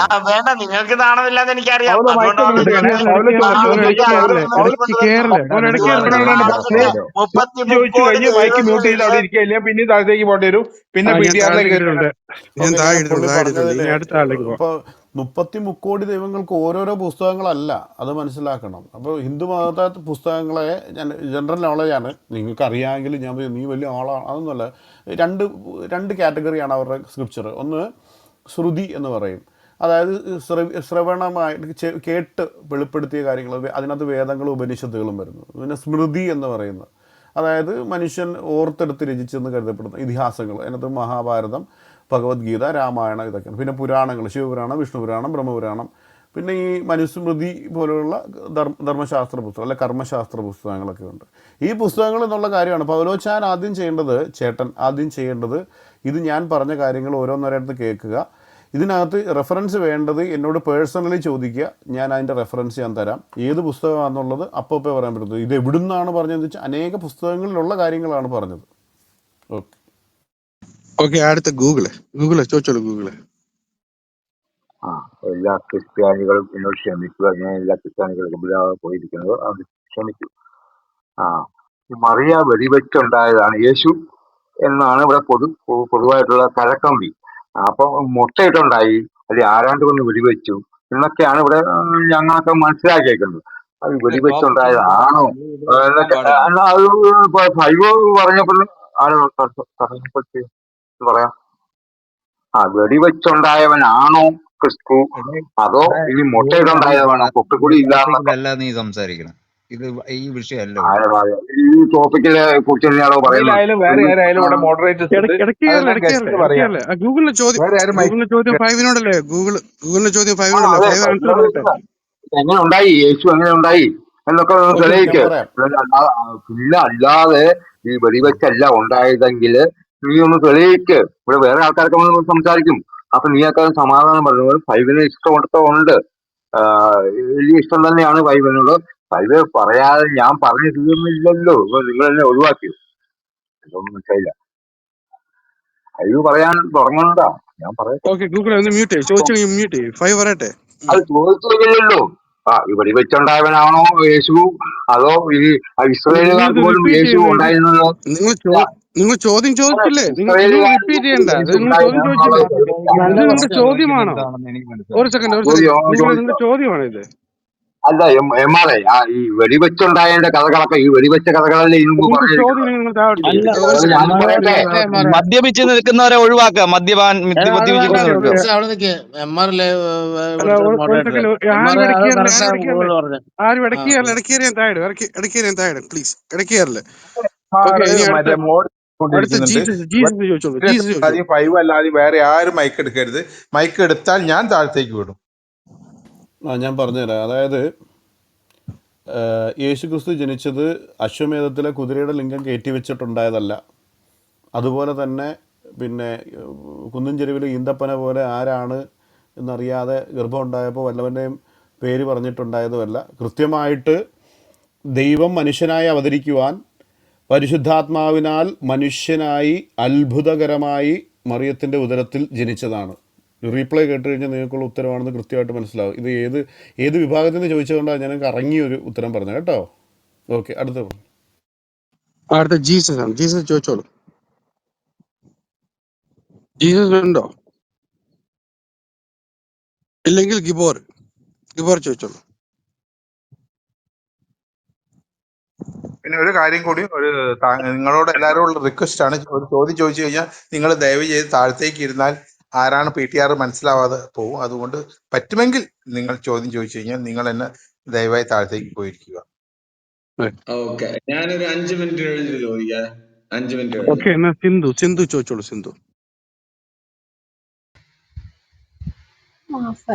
ഫൽജി പറഞ്ഞതെല്ലാം ഞാൻ കേട്ടു. താങ്കൾ പറഞ്ഞതൊക്കെ പിന്നെ ഈ മിഷണറീസ് ഉണ്ടാക്കിയ വേദത്തിൻ്റെ തന്നെ വേറൊരു ബുക്കുകളിൽ നിന്നൊക്കെ ഉള്ള ഡെറിവേറ്റീവ്സ് ആണ്. താങ്കൾ പറഞ്ഞ കാര്യങ്ങളൊക്കെ ഓക്കെ, അതവിടെ നിൽക്കട്ടെ. ഇനിയിപ്പം ഞാൻ ചോദിക്കട്ടെ, താങ്കള് ഇപ്പം യേശു പറഞ്ഞത് എന്താണ്? നമ്മള് എന്നെ അല്ലാതെ അന്യ ദൈവങ്ങളെ ആരാധിക്കരുത്, ആരാധിച്ചു കഴിഞ്ഞ് കഴിഞ്ഞാൽ അവനെ കൊല്ലണം, അതാണ് യേശു പറഞ്ഞത്. പിന്നെ മുഹമ്മദ് നബിയും പറഞ്ഞത് കാഫറിനെ കൊല്ലണം, പിന്നെ എന്നെ മാത്രമേ ആരാധിക്കാവൂ, ഓൾ ദോസ് തിങ്സ്. പക്ഷെ കൃഷ്ണൻ പറഞ്ഞത് നീ ആരെ വേണേലും ആരാധിച്ചോളൂ, ഞാൻ അവനിലൂടെ വന്ന് നിന്നെ അനുഗ്രഹിക്കും. അപ്പോൾ അപ്പോൾ നമുക്ക് ഈ ഇത്രയും സ്വാതന്ത്ര്യം തരുന്ന ഒരു ദൈവത്തെയാണോ നിങ്ങൾക്ക് വേണ്ടത്, അതോ നിങ്ങൾ ഈ പറയുന്ന സോ കോൾഡ് ദൈവം, I won't call him as God, നിങ്ങൾ പറയുന്ന സോ കോൾഡ് ദൈവം യേശുവും അള്ളാഹുവും, അപ്പോൾ അവരെയാണോ നിങ്ങൾക്ക് വേണ്ടത്? എന്താണെന്ന് എനിക്ക് അറിയാൻ ആഗ്രഹമുണ്ട്. ഓക്കെ, പറഞ്ഞതിൻ്റെ ഓർഡറിൽ തന്നെ പറഞ്ഞുതരാം. ഏറ്റവും വലിയ പാപ്പരത്വം നിങ്ങളുടെ ഗതികേട് എന്ന് പറയുന്നത് നിങ്ങളുടെ അവസ്ഥ. എനിക്ക് സിന്ധു ചേച്ചിയോട് എനിക്ക് നല്ല ദുഃഖമുണ്ട്. സ്വന്തം ഞങ്ങള് തന്തയെ പോട്ടെ, മാറ്റി ഞങ്ങള് പറയേണ്ട ഒരു പറഞ്ഞിട്ട് 5 പറയട്ടെ, അവസാനം 5 പറയട്ടെ, എല്ലാ ഇയാൾ കാര്യത്തിലും ആരാണ് 5 പറയണ്ട. ഇയാൾ ഞാൻ പറയാം. ആരാണ് ഇയാൾ അല്ല ആരാണ് മ്യൂട്ട് ചെയ്യടോ. എല്ലാ കാര്യത്തിലും 5 അല്ലടോ ഇവിടെ പറയേണ്ടത്. എന്റെ BJP. പറഞ്ഞു. ഓക്കെ, സിന്ധു മാഡത്തിൻ്റെ ഗതികേടിൽ ഞാൻ ആ ദുഃഖത്തിൽ പങ്കുചേരുന്നു. നിങ്ങളുടെ പുസ്തകങ്ങൾ തുറക്കുമ്പോൾ അത് മിഷണറീസാണ് ഉണ്ടാക്കിയെന്ന് പറയുന്നത്. അപ്പോൾ 5000 വർഷത്തെ പഴക്കമെന്ന് പറഞ്ഞുകൊണ്ട് ഈ പുസ്തകങ്ങൾക്കുണ്ടായിരുന്നെന്ന് പറയുന്ന മിഷണറിമാരുണ്ടാക്കാത്ത പുസ്തകം നിങ്ങൾ കൊണ്ടുപോവാ ചേച്ചി. ഇങ്ങനെ നാണം കെടല്ലേ? നിങ്ങളുടെ ദൈവങ്ങളെ നിങ്ങളുടെ അച്ഛൻ കുറ്റക്കാരനാണെന്നറിയുമ്പോൾ അതെൻ്റെ തന്തയല്ലെന്ന് പറയുന്ന ഒരു ഗതികേടിലേക്ക് താഴുന്ന ആ ഒരു നിസ്സഹായ അവസ്ഥയിൽ ഞാനും പങ്കുചേരുന്നു. ആ ഒരു കണ്ണീരിൽ ഒരിറ്റ കണ്ണീര് ഞാൻ ഇരുത്തുന്നു. പക്ഷേ അത് നിങ്ങളുടെ ഗതികേടാണ്, മനസ്സിലാവുന്നുണ്ടോ? അത് മിഷണറിമാരുടെ തലയിൽ വെച്ചാലൊന്നും വെളുക്കുകയല്ല. മിഷണറിമാർക്ക് ഇതായിരുന്നല്ലോ പണി. വില്യം ഇങ്ങോട്ട് വന്നിട്ട് ശിവപുരാണവും അതുപോലെ തന്നെ വ്യാസൻ വില്യംസ് ആണല്ലോ പിന്നെ ഈ പുരാണങ്ങളെല്ലാം കൂടെ എഴുതി തള്ളിയത്. അപ്പോൾ ഇങ്ങനത്തെ വൃത്തികേടുകൾ സത്യം പറഞ്ഞാൽ ഇനി യേശു ക്രിസ്തു പറഞ്ഞ കാര്യങ്ങൾ എന്താണെന്ന് ഇവിടുത്തെ കൊച്ചു കുട്ടികൾക്ക് വരെ അറിയാം. യേശു ക്രിസ്തു പറഞ്ഞത് ശത്രുക്കളെ പോലും സ്നേഹിക്കാനാണ്. അതായത് വാളെടുക്കുന്നവൻ വാളാൽ നശിക്കുമെന്നാണ് പറഞ്ഞത്. അതുപോലെ തന്നെ പല ഉപമകളും ദുർവ്യാഖ്യാനം ചെയ്യപ്പെടുന്നുണ്ട്. കർത്താവ് പറഞ്ഞത് എന്നെ അനുഗമിക്കാൻ ഇച്ഛിക്കുന്നവൻ ആരെങ്കിലും ഉണ്ടെങ്കിൽ അവൻ ഇന്ന ത്യാഗങ്ങൾ സഹിച്ച് എൻ്റെ പിന്നാലെ വരണ്ടെന്നാണ് പറഞ്ഞത്. അപ്പോൾ എങ്ങനെയാണ് ഈ യേശുവിൻ എന്നെ ആരാധിക്കാത്തവരെ കൊല്ലാൻ പറഞ്ഞത്? മനസ്സിലാകുന്നുണ്ടോ? അപ്പം നിങ്ങളുടെ മ്ലേച്ഛത മറച്ചു വയ്ക്കാൻ വേണ്ടി നിങ്ങളത് മിഷണറിമാരുടെ തലയിലിട്ടാലൊന്നും നിങ്ങളുടെ കൃഷ്ണൻ കറുമ്പൻ ഒരിക്കലും വെളുക്കത്തില്ല. അതിന് ഉണക്കത്തൊണ്ടിട്ട് തേച്ചാലും പറ്റത്തില്ല, തൊലി പൊളിച്ച് കളഞ്ഞാലും പറ്റത്തില്ല. സത്യം പറഞ്ഞാൽ നിങ്ങൾ എന്താ ചെയ്യേണ്ടതെന്ന് പറഞ്ഞാൽ ഈ പുസ്തകങ്ങൾ എന്ത് ചെയ്യുക, എല്ലാം കൂടെ കൂട്ടിയിട്ട് കത്തിക്കുക. ഞങ്ങൾ സഹായിച്ചു തരാം, പെട്രോൾ ഒഴിച്ചു തരാം. എന്നിട്ട് ഇത് അറിയാവുന്നവൻ്റെ തലച്ചോറ് കൊത്തിക്കളയുക. അല്ലാതെ നിങ്ങളുടെ മതം ഒരിക്കലും വെളുക്കുമെന്ന് എനിക്ക് തോന്നുന്നില്ല. ഓക്കെ, ഗിബോർ റെഡി. സോറി, സിന്ധുവിന്റെ സെക്കൻഡ് ചോദ്യമാണ്. ഉണ്ടോ? സെക്കൻഡ് ചോദ്യം സിന്ധു. ഭയങ്കര കോമഡിയാ പുള്ളി പറഞ്ഞത്. അതായത് യേശുക്രിസ്തു ഭയങ്കര സ്നേഹത്തിന്റെ ആളാണ്, എന്നിട്ട് അവസാനം ഇടയ്ക്ക് ഇങ്ങനെ ചാരി നിങ്ങളുടെ ഇടയ്ക്ക് തല ചാരി പൊട്ടിക്കളയാ. ഇടയ്ക്ക് കയറല്ലേ ചാരിയോ? ഓക്കെ. മറ്റേ സിന്ധുവിന്റെ സെക്കൻഡ് ചോദ്യം. ഞാൻ ചോദിച്ച ചോദ്യത്തിന് ഉത്തരം തന്നില്ല. അതായത് നിങ്ങൾക്ക് ഏത് സോക്കോൾഡ് ദൈവമാണോ അതോ നമ്മൾ എല്ലാവരും ആരാധിക്കുന്ന ആ പരബ്രഹ്മം അതിനെയാണോ നിങ്ങൾക്ക് വേണ്ടത് എന്ന് ഞാൻ ചോദിച്ചിരുന്നു. ഞാൻ അത് പറഞ്ഞുതരാം, അത് വിട്ടുപോയി. ശരി. ഓക്കെ, ഇനി ശ്രീകൃഷ്ണൻ പറയുന്നത് ഈ സിന്ധു ചേച്ചി ഒരു സ്ത്രീയാണല്ലോ. ഇനി ഭാഗവതത്തിൽ പറയുന്നത്, ഞാൻ വാക്യം ഒന്ന് എടുത്തോട്ടെ, ഞാനത് വായിച്ച് കേൾപ്പിച്ചു തരാം. നീ ഇത്രയും ഫ്രീഡം തരുന്ന ഒരു ദൈവത്തെ, സത്യത്തിൽ പറഞ്ഞാൽ എൻ്റെ ഫോണിൽ ഫേവറേറ്റ്സ് കൊണ്ട് ഫ്ലഡഡ് ആണ്, അതുകൊണ്ടാണ് ഒരു ബുദ്ധിമുട്ട്. ഞാനത് വായിച്ച് കേൾപ്പിച്ചു തരാം, ഒരു മിനിറ്റ്. അതായത് സ്ത്രീകളോ അർജുന, ഇത് ശ്രീമദ് ഭാഗവത്ഗീത രാജ ഗുഹ്യയോഗ 11:9-33 ഞാൻ വായിക്കുന്നത്. 32-33. അർജുന, സ്ത്രീകളോ വൈശ്യന്മാരോ ശുദ്രന്മാരോ അതായത് പാപയോനിയിൽ ജനിക്കുന്ന ആരായാലും എന്നെ ഭജിക്കുന്നവൻ രക്ഷപ്പെടും. അതായത് സിന്ധു ചേച്ചി കൃഷ്ണന്റെ വായിൽ പറഞ്ഞാൽ പാപയോനിയാണ്, നീചയോനിയാണ്. ആ ഫ്രീഡം എനിക്ക് വേണ്ട. അതായത് സ്ത്രീ ആയിട്ട് ജനിച്ചത് ഒരു അഴുക്കായിട്ടാണ് ശ്രീകൃഷ്ണൻ അവിടെ പറയുന്നത്. മനസ്സിലാവുന്നുണ്ടോ? ഇനി ശ്രീകൃഷ്ണൻ അർജുനൻ്റെ അടുത്ത് പറഞ്ഞതേ ഈ കൗരവർക്ക് നേരെ അല്ലെങ്കിൽ ഈ പറയുന്ന എതിരാളികൾക്ക് നേരെ അവർക്ക് വയറ് നിറച്ച് പുട്ടുംകടലെ മേടിച്ചു കൊടുക്കാനല്ല പറഞ്ഞത്. നിങ്ങൾക്ക് നിങ്ങളുടെ അടിസ്ഥാനം പോലും അറിയത്തില്ല. ഒരു ഹൈന്ദവ ധർമ്മത്തിൽ വിശ്വസിക്കുന്ന നിങ്ങൾ അർജുനൻ്റെ ചെവിയിൽ പറഞ്ഞത് മുഖം നോക്കാതെ പെടരി നോക്കി വെട്ടാൻ പറഞ്ഞ അത്രയും വയലൻ്റ് ആയിരിക്കുന്ന ഒരു സൈക്കോ ദൈവത്തെയാണ് പറഞ്ഞത്. വാളെടുത്തവൻ വാളാൽ നശിക്കുമെന്ന് പറഞ്ഞ യേശു ക്രിസ്തുവും ഈ ശ്രീകൃഷ്ണനും അർജുനൻ്റെ അടുത്ത് വാളെടുത്ത് മുഖം നോക്കാതെ എല്ലാത്തിനെയും വെട്ടിക്കും. എന്തിനാണ്? അവരർഹിക്കുന്ന സ്ഥലം, രാജ്യം. ഏറ്റവും അധർമ്മ യുദ്ധമാണ്. നമ്മൾ അടുത്ത സെഷനിൽ അത് പറയും. മഹാഭാരത യുദ്ധത്തിന് അത് എല്ലാവിധ വഞ്ചനയും. കർണൻ നിരായുധനായിരുന്നിട്ടും അവനെ ആക്രമിക്കാൻ ചതിയിലൂടെ അവനെ കൊല്ലാൻ പഠിപ്പിച്ച, എല്ലാവിധ ജാതി വെറിയും പറഞ്ഞ, ഒരു സ്ത്രീകളെ ബഹുമാനിക്കാത്ത, മറ്റ് ജാതികളായിരിക്കുന്നവരെ നീചയോനിയും പാപയോനിയും എന്നും പറഞ്ഞ് അധിക്ഷേപിക്കുന്ന, ക്രൂരനായിരിക്കുന്ന, വഞ്ചകനായിരിക്കുന്ന, വയലൻ്റ് ആയിരിക്കുന്ന ഒരു ദൈവത്തെ യേശു ക്രിസ്തുവുമായിട്ട് കമ്പയർ ചെയ്യുന്നത് തന്നെ പാപമാണെന്ന് ഞാൻ വിശ്വസിക്കുന്നു. അതൊരു നരാധമനായിരിക്കുന്ന ഒരു ക്യാരക്ടറാണെന്ന് ഞാൻ വിശ്വസിക്കുന്നു. ഓക്കെ, സിന്ധുവിന്റെ സെക്കൻഡ് ചോദ്യം. ഫൈജി പറഞ്ഞതിന്റെ എല്ലാ കാര്യവും ശരിയല്ല. വാളെടുത്തവൻ വാളാൽ തന്നെ എന്ന് പറഞ്ഞത് വാളെന്നുള്ളതിന് ഒരർത്ഥം കൂടെ ഉണ്ട്. അതായത് വചനം എടുക്കുന്നവൻ വചനത്താൽ തന്നെയാണ്. അതുകൊണ്ട് വചനം ഉറയിലിടുക എന്നായിരിക്കാം യേശു പറഞ്ഞത് എന്നുള്ള അതിൻ്റെ ഒരു ഡെറിവേഷൻ ഉണ്ട്. ഇനിയും